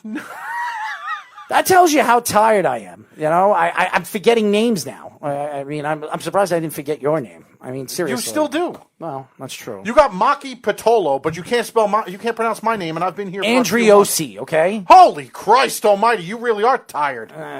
You did that by accident. No, I know how to pronounce your name. But Andriosi sounds even better. Yeah. Yeah, it sounds better. How do you not like Anthony Andriosi? I don't. It gives the der, der. It figures that's what you're talking about. You vote for Team Gratitude, not Team Panda. I mean, you see, and you know what's really funny? What? You owe me $50. Why? You didn't get him to sing. I forgot about that. Did you? I forgot about that. I did. Why don't you say something? I wasn't allowed to. That was the stipulation. Oh my God, I forgot all about that. I still have Ian. What? I still have Ian. You said one or the other. show. No, but you said either one. You said either one. You said either one. You did. You just said Ian's name. Yeah, no, you did. You just said Ian's name. What? I thought we were going to keep that a secret. What? For the next show. Well, okay. Well, you let the cat out of the bag. Whatever, man. Whatever. You want to tell, like, you know what I mean, all the people in your family what you're getting them for Christmas next? Oh, man. Freaking I'm just telling you right now. We said one or the other. I probably would have gotten Maki singing. Not happening. I think Maki was going to sing. I really do. I think Maki has a personality. I think he would have sang. I really do. I mean, he answered every single question, and he even didn't hold back on the whole Dana White thing. He admitted that he's not making enough money, and he thinks Dana White's making too much money. So he did say that, and he didn't hold back on that. He could have said, you know what, I plead the fifth. He didn't plead the fifth. He said that he should be making more money. He did say that. Well, of course he said that. Well, but he didn't say anything wrong. No, he didn't. I didn't say he said anything wrong. I didn't say you did. But why are you so defensive? But now I know to remind myself, and I'm going to get that person, that other UFC fighter, to sing. No, he will sing. Now you can't. Yes, I can. No. Yeah. No, because now he knows it's a bet. No, if he was on the show, I said either or. You said he could have been watching right now. It's disclosed. You can't do it now. He's not watching it right tainted. now. He just had eye surgery today. Yeah, what? He didn't have ear surgery. He's listening. He's not listening. He had eye surgery. God. He's laying in bed, man. With his eyes closed, listening to us. So you think that person is sitting in bed right now listening to us while he just had eye surgery? Why? Is there something wrong with our show? No, I don't think there's anything. So why wrong with the hell wouldn't somebody be listening? I just don't think he's not listening. Why would somebody not want to listen to me? Because Team Panda stinks and Team Gratitude is even better. You know. like I said, roofies over here. Roofies. If I had a roofie right now, I wouldn't be sitting here. That's for sure. I'd be hiding under my desk. Okay, that's what I'd be doing. God help Have you ever had a roofie? Have you ever been roofied? I don't think so. No? Nobody's ever slipped a roofie in your cup of, or something like that? No. Nobody? I don't think so. Really? No. Well. But then again, I wouldn't remember, right? If you wouldn't remember, obviously you were drugged, right? I don't know. Yeah, well, exactly. So obviously maybe you were roofied. I don't know. I was roofied at one point. I'll tell you that. But that's another show. Okay, I'm not going to talk about being roofied on this radio show. But nevertheless, I do want to talk about some of the fighters that we've seen over the last couple of weeks, and I want to get into Frankie Edgar. And I'm a huge fan of Frankie. I've known Frankie a long, long time. I actually trained out of his gym in New Jersey for a little while. You were a Team Rhino guy? Yeah. You poor man. Yeah, I was there for... Were you there for Rob or with Stephen Katz? Rob. Rob, you didn't deal with the Katz guy? No, I was there Katz for was Rob. a piece of work. Yeah. I was there for Rob was a nice guy. Rob was a really nice guy. Really nice guy. Were you with K. Roddy? What happened? Was Roddy there? K. Roddy? I'm not sure. I know Kenny Florian was there. Mm-hmm. Clay Guida was there. Old Team Rhino. Yes. But Clay Guida is one of the funniest, nicest people you'll ever meet. He had a nice show last week. Yes, he did. People could turn around and say, whenever you see ESPN say, what did you think about that decision? Mm-hmm. Do you really think he lost that fight? No, I thought he won that fight. I thought he won that fight. Unfortunately, that's what they want to do. They don't want to give the old fighters. Somebody has so many takedowns. Mm-hmm. Well, when somebody has so many takedowns, what the I'm hell? going to guess this is somebody we want to talk about. Welcome to Caged in MMA. Who are we speaking to? What's up, guys? I got a quick couple points and listen to your show. Hit us. I mean, can you ask his say name? Colby Covington got dominated. According to one judge, he was up 3-1 going into the fifth round. Another judge had a 3-1 Kamaru Usman going into the fifth round, and the third judge had a 2-2 going into the fifth round. So if he would have won that fifth round, he would have won the fight. So this idea that he just got washed from start to finish, I don't know what fight you were watching. I don't know. I don't know what fight you were watching because I watched the fight, and I don't think Colby Covington won one round. And if you really look at the fight, and actually after the show, we're gonna actually watch the fight over again because I have it already on my playlist, and we do watch fights after the show. We sit here and we watch the show and we talk about next show, but Colby Covington got his ass whipped in that fight. I don't know what you were watching, and I don't care what the judges say because most of the judges over there are absolutely wrong. Now, who are we speaking to, by the way? This is Kevin. Kevin, what's going on? Kevin, what's going on, man? My Chicago friend over here. Yeah, man, I was just watching. I was listening to that. You said he got washed from start to finish. You make it sound like he just got completely dominated, but everybody says that fight, that was one of the best fights of the year. It was a dog fight going back and forth. You look at the striking count; they're really even. And I think if he didn't get his jaw broken in that third round, he probably would have won that fight. I think in the fifth round, the jaw damage really hurt him. So I honestly think he has the best chance to beat Usman. I think what's his name, Gilbert Burns fighting this weekend or at Fight Island, he has a good chance of a one-shot knockout. He has the power, but I just don't think he's going to be able to keep it up for 5 rounds. I'm actually reading MMA Junkie, okay? And this is where you got it, MMA Junkie, okay? And I'm reading it, and and I'm not taking a shot at you, Kevin, because I'm looking at the scorecard right now. And yes, on one of the scorecards, a judge did have it 3-1 Kobe Covington all the way to the 5th round. Who were the judges? Does it show who the judges were? I'm going to get it right here. Let's see. Judge. It's always fun to see who the judges are. I'm trying to get the judge. TKO judge match. Doesn't really Kevin, say. the picture that you have of the scorecard, does it say the judges' names on the bottom of it? Well, you don't even have to look at the judges' score. You look at the fight. I mean, Kobe wobbled him multiple times. Usman got hurt multiple times in that fight. He got his knees buckled multiple times, where if Kobe would have capitalized this and pounced on him, he probably could have finished him. I mean, nobody's been able to hurt Usman like that. So, I mean, I just don't know what fight you guys are watching. Did you look at Kobe Covington's? Did you see Kobe Covington's face after the fight? Yeah, that was the 5th round. That's what happened. But did you see it? Did you see his fight? Did you see his face? And did you look at Kamaru Usman's face after the fight? That has nothing to do with the fight. I understand that, and I know you're looking at it. You're looking at the takedowns. I understand, Kevin, and I know how the fight is scored. I used to fight, and I understand that takedowns and controlling the ring and everything. We have a guy right over here that's a professional referee, so he knows how to score the card and everything like that. He is a professional. Now, watching the fight, did you think Kobe Covington had any chance in that fight? No. Now let me ask why. I'll answer you why. Let me explain why. When it comes to when we score, all right, and this is an ABC delegation or how they delegate what score goes to what. It goes based off of significance of a strike.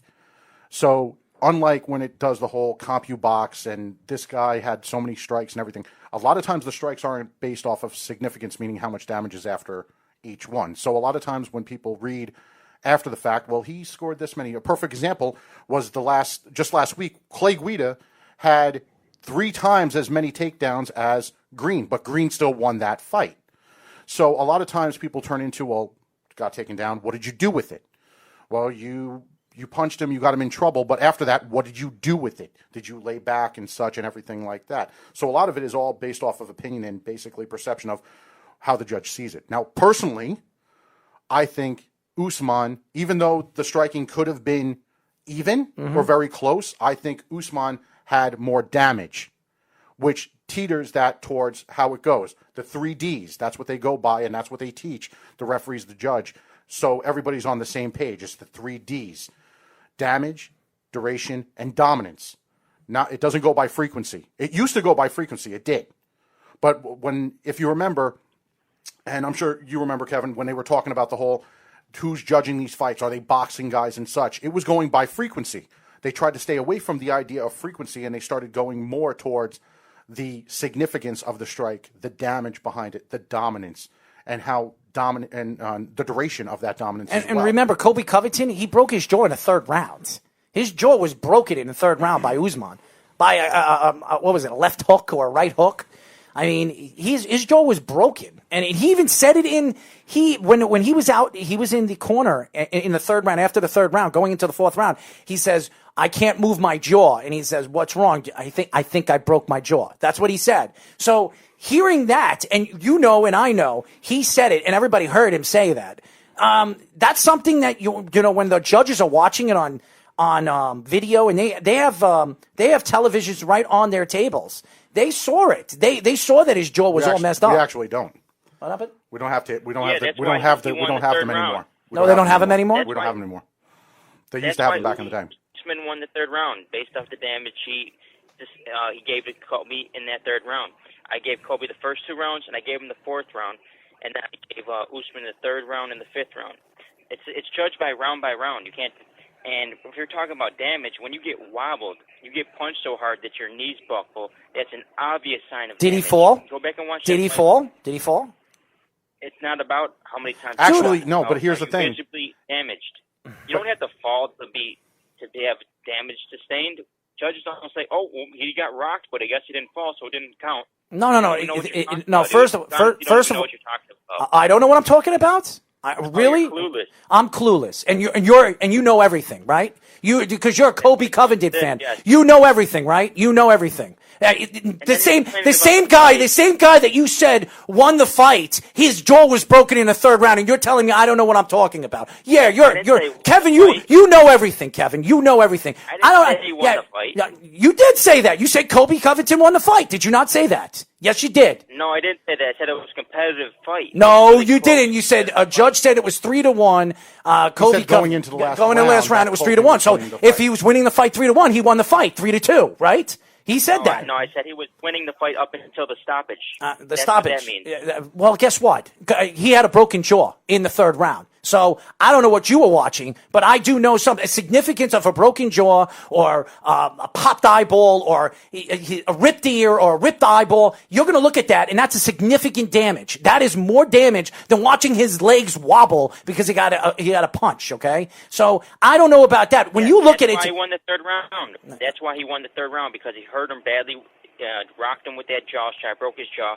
It's judged round by round. You don't break someone's jaw and then all of a sudden win the entire fight. That's not how it works. Well, I know that. By your logic, that means Stipe Miocic dominated the fight. He dominated Daniel Cormier because he knocked him out in the fourth round. No, I did not say that. By my logic, based off your logic, yeah, that's because he won the fight. You're going to honestly sit here and tell me that Kobe Covington was winning that fight? Because he wasn't. He was not winning that fight. I don't know what you were watching, but he was not winning that fight. And I'll tell you this right now. I could get 10 people right now. I'll call 10 people right now that knows MMA, and every one of them will tell you that Usman was winning that fight going into the fifth round. He was winning that fight. So I don't care what the judges say. I don't care what you say. I know what I saw. And what I saw is what I see. You're going to tell me I don't know what I'm talking about? That's fine. You want to see somebody stumble back? I know when somebody has a broken jaw in the third round and you see that, and he's telling his corner he has a broken jaw. Well, that tells me that he was getting his ass whipped. That's what it tells me. Look at his face. Look at his face and look at Usman's face. Dude, relax. Take it easy. You just told me I don't know what I'm talking about. Josh Emmett has a torn ACL, and what happened? He won the fight. His knee was completely shot. Who are you talking about? Josh Emmett. The main event. Yeah, that was a hell of a fight. Okay. Mm-hmm. So you think just because someone's injured, that means he got injured, it's over? How did he tear his ACL? He got hit by a punch and got off balance, stepped wrong. He hurt himself. Well, that's how he tore his ACL. Well, the thing is, Kevin, can you hear me? Hello? Yeah, he hears you. Go ahead. Oh, okay. Kevin, I think one of the difference with that and the Emmett fight compared to this is one of the fights was stopped, where Emmett actually was able to finish the fight, and the knee injury was actually confirmed after the fight. Mm-hmm. Now, if it was turning to the point where he was incapable of finish, or if he was unable to finish, they probably would have stopped it. Similar to what happened with Macy versus Roxanne when she couldn't stand up anymore and such. So in this case, the fight ended. Where Emmett, he finished the fight, won the decision. That was a hell of a fight too. But I think when it all comes down to it, I don't think Kobe has really, based off that performance, I don't really think that fight, the rematch between the two of them, is the first one Usman should take. I think there are other contenders. That's fine. No, I'm saying that what my argument was, I think that Leon Edwards, there's a couple other contenders that deserve that fight before Covington gets another shot. Covington will get another shot. Just like I'm sure that Masvidal wants to get in there. Quite frankly, I don't think Masvidal deserves it as much as everybody else. Didn't Usman say that he would move up in weight? I think he said that. Didn't he say that? I think Usman said, what was it, after the Kobe Covington fight, that he would like to fight another weight class. So he might not even be in that weight class anymore. So we don't even know. He might fight one more fight or two more fights and say, you know what, I don't want to be in this weight class. I think a lot of times when they say that, it's they're actually trying to predict how much money they're going to make off the next couple of matchups. I understand, but I understand that, but that's promotion. That's all promoting, and he's trying to sell his product.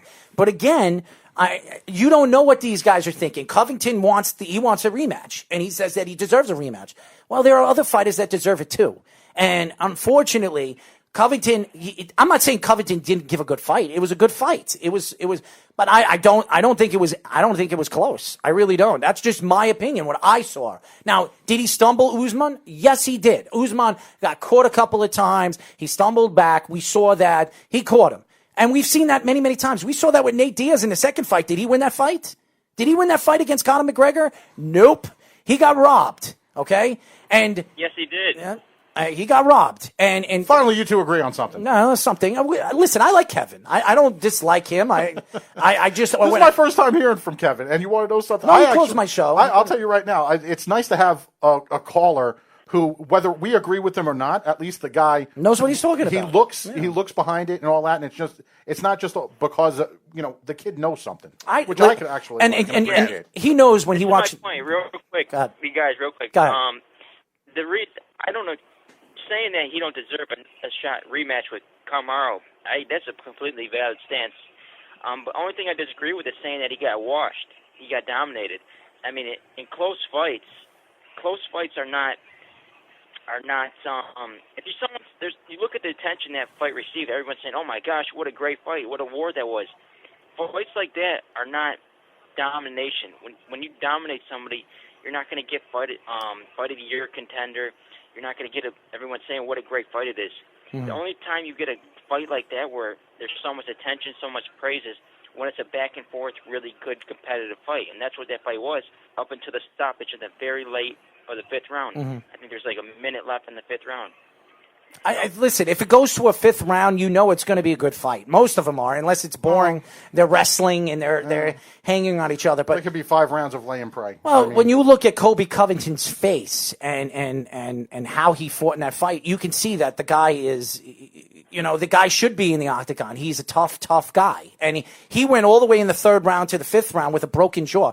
I don't know if anybody's ever. I jammed a jaw. I jammed my jaw and had to pop it back into place. I've never broken my jaw, and he broke his jaw, and he still lasted almost all the way to the end of the fight. And that's why they call the fight, because he couldn't take it anymore. I mean, he was getting hit over and over and over again in the fifth round. So, and that could have been an early stoppage. The way he was hanging onto a leg, and there was headshots to the back of the head. It could have been an early stoppage. It could have been. That I actually, right there is where I agree with you, because one thing I've seen and I've disqualified people from, and I've taken points people. It's one of my pet peeves. A lot of times people turn with this idea of, if I don't have any place to hit and I don't have a target, well, I'm allowed to hit the back of the head because he's not giving me anything. Nope. If you're a professional, you'll find a target. So when it comes to hitting the back of the head, they need to jump all over that, especially with everything that's going on with CTE and everything. Don't even get me started with that. So I do agree with you on that. There's a lot more of those strikes that are behind the head that you see nowadays that aren't being addressed at all. And you see it a lot with all these fights that are coming up, especially because of the abundance of the fights. You see it a lot. So I do agree with you on that. When it comes to like the end of a fight, you hurt somebody, like some guy just goes crazy and just starts unleashing and he hits the back of the head. It's like, well, shouldn't have been in that position. It's kind of just gets allowed nowadays. There's a similar incident with Josh Emmett and Jeremy Stevens, where Jeremy Stevens hurt Emmett real bad, and he returned the favor and just got pounded him on the back of the head. And then he got kneed him in the back of the head. But since Emmett was already hurt, the ref just kind of let it slide. And just in that type of scenario, they really don't enforce the rules as much as they should, like you were saying. And you want to know something? One thing I'm going to let you know right now. When it comes to fouls, and this is the honest-to-God truth, when it comes to fouls, everybody thinks, well, you're allowed a free one because you got to get warned before your point's taken. That is not true. That is an urban legend. It's urban legend. It's a misconception. Urban legend. Well, it is an urban legend. Well, I guess so, but it's a misconception. Whenever we give rules meetings, we tell people, listen, you'll get warned. You'll take a point if it continues. But ultimately, it is the judges. It is not cumulative. It is not progressive. So it's up to the judge. It's up to the referee's discretion in regards to if I'm going to warn, if I'm going to give a point, or if I'm just going to disqualify your ass. And in some of these cases, I don't know if it's because the big show and whatnot, and we're on TV, and I don't want to screw up, and I don't want to be that ref that's going to get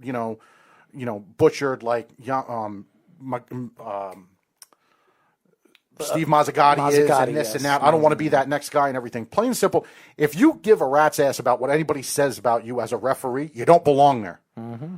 You don't belong there. And anybody's going to tell you that. And even the heads of the athletic commissions will tell you, if you care about what anybody says and it's going to affect your judgment on doing your job because you're worried about what's going to be said about you on the internet, you shouldn't be there. So I do agree with you.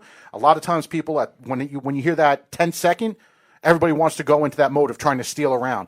Stealing around, you got to do a hell of a lot to steal around. If you suck the first 4 minutes and 50 seconds, that 10 seconds is not going to do a hell of a lot for you. So, and if it does, you need new judges. But when that starts happening and you start seeing it, it's got to be stopped right there. Mm-hmm. Whether it's a warning or whatnot, it's got to be stopped. Because once that's stopped and you get that warning and you time out and you see if the judge is okay, the judge is going to know that that was a foul. If you let it go, it's considered a legal strike. And that's the unfortunate thing. So, I mean, you're absolutely right when you're talking about that, especially with that fight with Jeremy Stevens and Emmett. It was a good reference to that, exactly. So, and it's almost like referees, they almost got too much freedom to do what they want. Like, well, maybe I'll take the point, maybe I won't, or I'll warn this guy, or maybe I'll stand them up, maybe I won't. It's pretty much up to whatever they think. Because if you saw that fight with Volkov versus Blaze this weekend, I thought Herb Dean should have stood them up multiple times, but it's just really whatever the referee wants. It's whatever they. And you want to know something from in charge? They can do whatever they want. And and I think one of the few times that we agree with Dana White, as he said, for as much crap as Blades talked on that fight, he really didn't show up a hell of a lot. He didn't. He looked gassed. He looked winded, especially throughout that whole fight and such. And you're absolutely right. He should have stood up quite a bit. I don't know why he wasn't stood up, and there needs to be, as you said, and they do, and I'm not going to say they don't. The ABC, which is the governing body over all of the states and all the athletic commissions for trying to keep everything on the same page, if they're active enough, if they're doing something significant, they have the right to stay in that position. Mm-hmm. Personally, do I think they needed to be stood up more? Yes, because unfortunately, whatever he did to take him down, that was all expended, and then he had to sit there to recover, and that's exactly what he was doing. He wasn't looking to progressively advance his position, and that's the rule. I'll let you sit there, and as I tell them this in the corners, not in the middle of the ring, but I tell this in the corners as they come into the ring. If you're on the ground, as long as you're advancing your position, I'm going to let you stay there. I'm going to let you have your fun. If you're not doing a damn thing, you're going to have me get involved in the fight, and I'm going to have to stand you up. Unfortunately, you don't see that as much, especially that fight was just looked like two exhausted guys. They were just waiting for the fifth round. No, I'm sorry. They were waiting for the fifth round bell. I will say this, Kevin. I will say this. I've grown even more respect for you as a sports fan because I didn't realize how much you know about MMA. And you call our show about, the football, the baseball, whatever we talk about. But you've never called this show for MMA. And I'm very impressed with some of the information you gave us. Now, me screaming at you and arguing, that just, you blew me up over there because, you're... Yeah. Errol's tired. His blood sugar's probably low. Yes. He hasn't had a nap. No, I didn't have a nap. I haven't slept... Huh? Go ahead. Go ahead. Yeah, my real quick point regarding that, because I'm the type of guy that I don't like stand-ups really. I like, if a guy works really hard to get a takedown, it's like, and then the referee stands him up right away. I'm like, oh, man, that's bullcrap. They do work that hard to get a takedown. You should stand him up. But in that case with Blades, where he's got his head buried in his stomach, and he's obviously just sucking wind, trying to wait, honestly just trying to catch his breath, not doing anything, you have to stand him up. And Herb Dean, it's almost like he was helping him out. Like, he knows he's gassed. Herb has the perfect first name, Herb, okay? That's all I got to say. Actually, something? Herb Dean is not a bad referee. Oh, give me a break. How many times have you seen... Who's a good referee? Who's a good referee? Who is a good referee? Jason Herzog. I think he's pretty good. He's decent. He's decent right now. Right now, he's decent. Not really the well-known. He's not like one of the big street like Big John. Big John. I like Big John. McCarthy? Yeah, I like Unfortunately, Big John. He's no longer. Yeah. Unfortunately, he's not around anymore. No, I know, but I like Big John. I liked him as a referee. I really did. He's gotten a lot of slack, but I'll tell you right now, Keith Peterson deserves more work. He got a lot of crap for that whole Dominic Cruz thing. Mm-hmm. Dominic Cruz, you deserve to get stopped. Sorry, buddy. Hate to break it to you. You deserve to get stopped. He was embarrassed. Plain and simple. Mm-hmm. I don't want to hear it. But in terms of Herb Dean, it's not bad. Look, when he accused him of being drunk or something, that was a bad look. Mm-hmm. And first off, I'll tell you right now, not because I know Keith or anything like that. Keith is. You do know him. We everybody knows Keith. Mm-hmm. If you're in Long Island, everybody knows Keith. Right. But Keith is one of those guys. He has worked so hard to get the position that he has, and he knows better than to jeopardize the opportunity that he's been given in getting all of these fights and all the work that he has with all these athletic commissions. He's a true blue guy, and I'm not saying it out of bias. I'm saying it because I've worked with Met him the one guy. time. Met him one time. I've worked with the guy. The guy is as professional in the amateur when he does amateur fights as he is with the UFC fights. He keeps everything and everybody on the same page. He's not there for the spotlight. He's not. You see some of these referees, they enjoy being in the spotlight. They enjoy getting their picture out there. It all depends on how many guys they want, how many smiles they want to give to that camera. And there's a lot of them out there. But I'll tell you right now, Keith, even Josh Rosenthal. He's another good one. Jason Herzog is decent. Herb, I don't think is that bad. I don't like him. I don't think Herb is that bad at all. Don't like him. He's a Herb. He's not that bad. He's a Herb. Hey, my last point before I head out, guys. There's a fight, Titan FC. Danny Sabatello, the Italian gangster from Chicago. He's going to be fighting the main event. We were just talking about him. What was it? 4 weeks ago. We were talking about him. Yeah, we were talking about him. Yeah, and especially out of Chicago. Yeah, my boys at Hardcore Italians. Yeah. Santo and Mike. That's right. I wrestled him back in the day. He whooped my butt.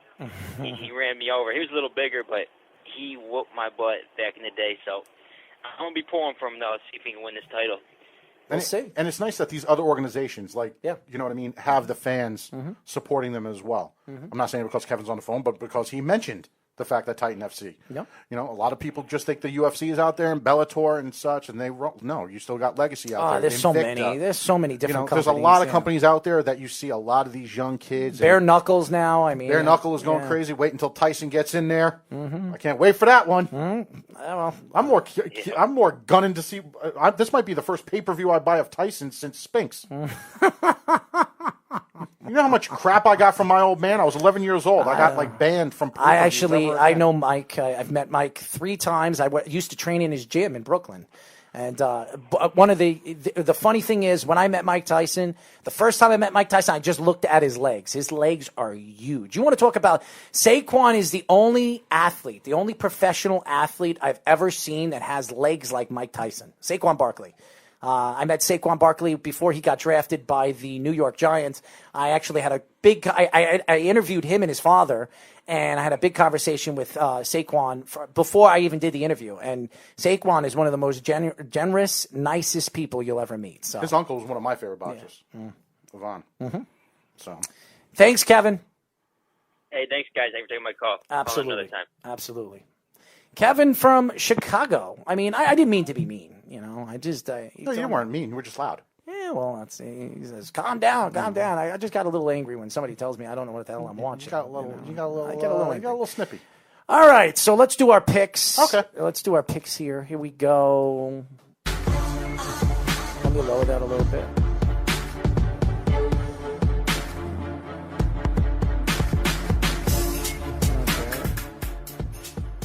Okay. All right. Let's start with Here we go. Let's start with the prelims. Okay, let's go. No, go to the prelims. Up, to the right. Click. Got it. There we go. I got it. Here we go. Go ahead. All right. Other way. Unfortunately, my one of my fellow Italians from the peninsula, Mara Borella's fight got canceled, so we can't go that route. So we're going to start off. Jordan Griffin versus Youssef Zadal. Who you got? Youssef Zadal. All right, I'm taking Jordan Griffin. Of course you are. Of course I am. The fight that I actually want to watch more than anything on this is Kay Hansen versus Jin Yoon Frey, the veteran out of Invicta. I got Jin. I got Jin too. I'm telling you, I'm dying to see what happens with Jin in the UFC after she had such a nice career over in Invicta. She comes out of a great camp, great stand-up, Really good fighter. If nobody knows what the hell I'm talking about, watch this fight. You'll see what I'm talking about. Takashi Sato versus Jason Vitt. Jason Vitt is coming in as a last-minute replacement because Sato's original opponent, one of his corners, had COVID and a whole bunch of stuff and everything. So he's gone, and now Jason Vitt's in on 2 days' notice. I got Takashi. Against Takashi. You got Takashi? I'm going Jason Vitt just because it seems like these guys that are coming in with 1 day's notice, they just come in swinging. And they start knocking the hell out of people. So I'm taking Vitt on the puncher's chance. Lewis, the fighting Bob Rossi Pena, is going against Kamal Worthy. I got Worthy. Pena. No. Pena by submission. I even said by submission. There we go. Next fight. Okay. This is now going to the main card. Sean Woodson and Julian Erosa. I've got Sean Woodson. Going with Erosa. I'm going with the veteran. Felipe Lins versus Tanner Boser. I'm going to go with Tanner. I'm going Felipe. This is going to be interesting to figure out who the hell we're going with here. With the exception of Jin, we're all picking opposites here. Brennan Allen versus Kyle. Don't call me Mike Dukakis. There we go. I got Dukakis because I like his we're going name. Brandon Allen just because I want to go against you. We got Gian Vellante, the hometown boy, against Maurice Green, veteran of Glory and the UFC. This is a fight that This could really go either way. Yeah. This one I almost want to flip a coin. Who do you have? Draw. You got a draw? This might actually go to a draw. Because here's the thing: if Gian wants to take him down, and if he wants to control him on the ground, it'll be John's fight. If he's going to go stand up with Maurice, there's going to be that chance where it's going to be a who had more strikes, this, that. We're going to get the judges involved. So you got Gian Vellante. I got Vellante too. Okay. Mike Perry and Mickey Gall. I'm going Mike Perry. I got Mike Perry too. And what's your biggest reason for taking Mike Perry? Nah, he's stronger. And Mickey Gall's not fighting CM Punk, so yeah, I'm taking Mike Perry. Yeah. Mike Dustin Poirier and Dan Hooker. This is going to be the best fight on the card, obviously, because it's the main event. You think? Yeah. I'm going to go with... It's going to be a close fight. I think Gian's fight is actually going to be more of a battle. Yeah. I got Dustin Poirier. I think it's going to be Dustin Poirier. Also, I think he's going to finish it. I don't think he's going to do a decision. So there you guys got it. You got our picks.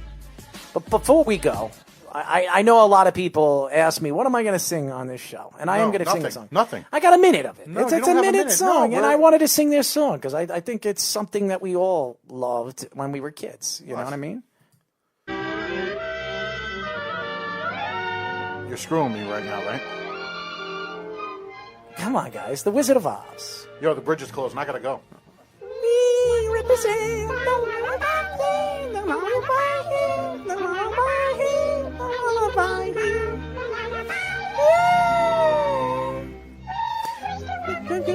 Munchkin Land. Oh, this is my favorite part.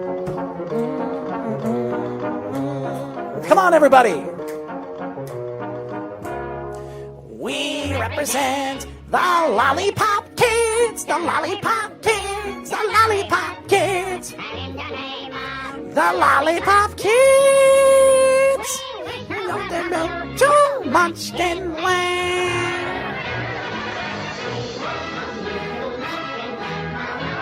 La la la la. La la la la la. From now on, you'll be history. He'll be history. He'll be history. After this shit, I will. In a bum, in a boom, in a hallway. There you go. How about I make a deal with you? What? What was that? How about we get rid of these songs? Oh, look at this. How about we get rid of these songs? I'm just kidding. What? How about we get rid of these songs, man? Why? You don't like it? It's not pertinent to what we do here. It is. It gives us a good image. It does. No. I think it does. Get me Speedy singing a Rick Astley song, and then we're talking. Rick Astley? Really? I think so. You want to hear Speedy sing Rick Astley? You want to know something? After hearing, what did he used to do? The Tears for Fears? Yes, Tears for Fears. The Tears for Fears. Yes. After the Tears for Fears, you almost have to go low Rick Ashley, I think. All right. So, you know what? Either that, and then we can remind me. If he nails that, then we push him right into the Ace of Base. Oh, that would be funny. Wouldn't that be a good one? Ace the base, Speedy Petey. I don't know, man. You could have like the disco.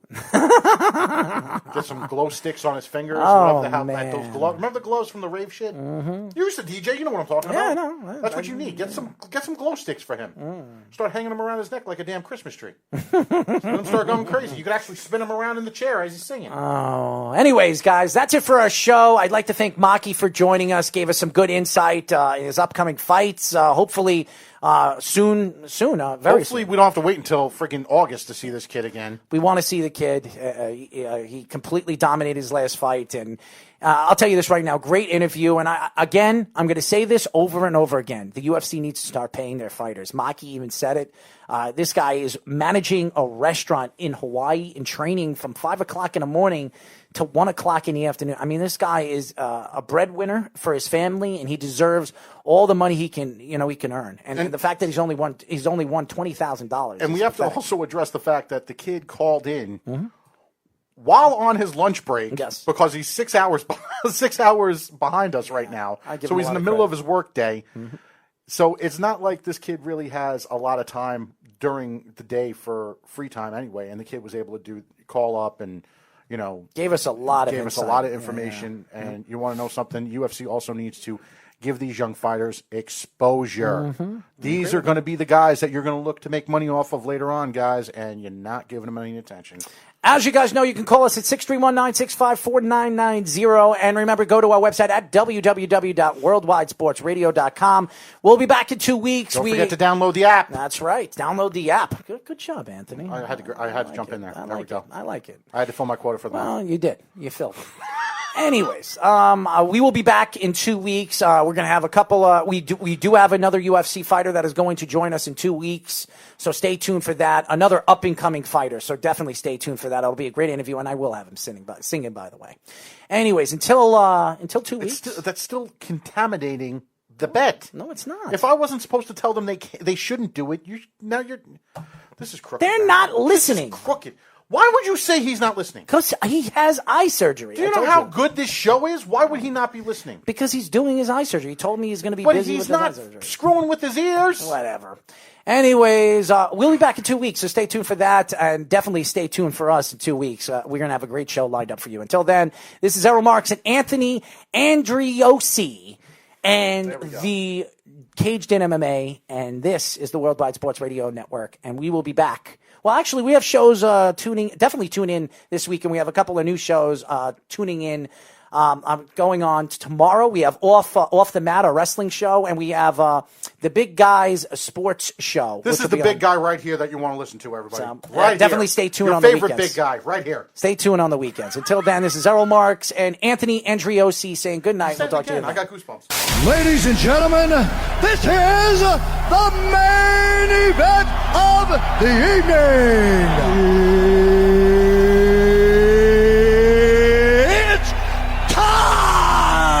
Introducing first, fighting out of the blue corner. Right there, hold on, right there. Boom, I faked him. Oh, whoa, whoa. I'm back. But Maki, how you say his name? I'm going to go home tonight. I'm going to drink a Coors Light. Fighting out of the red corner. I completely dominated that fifth round. That fifth round want me to fight. From the bottom of my heart, I'd like to take this chance to apologize to absolutely nobody.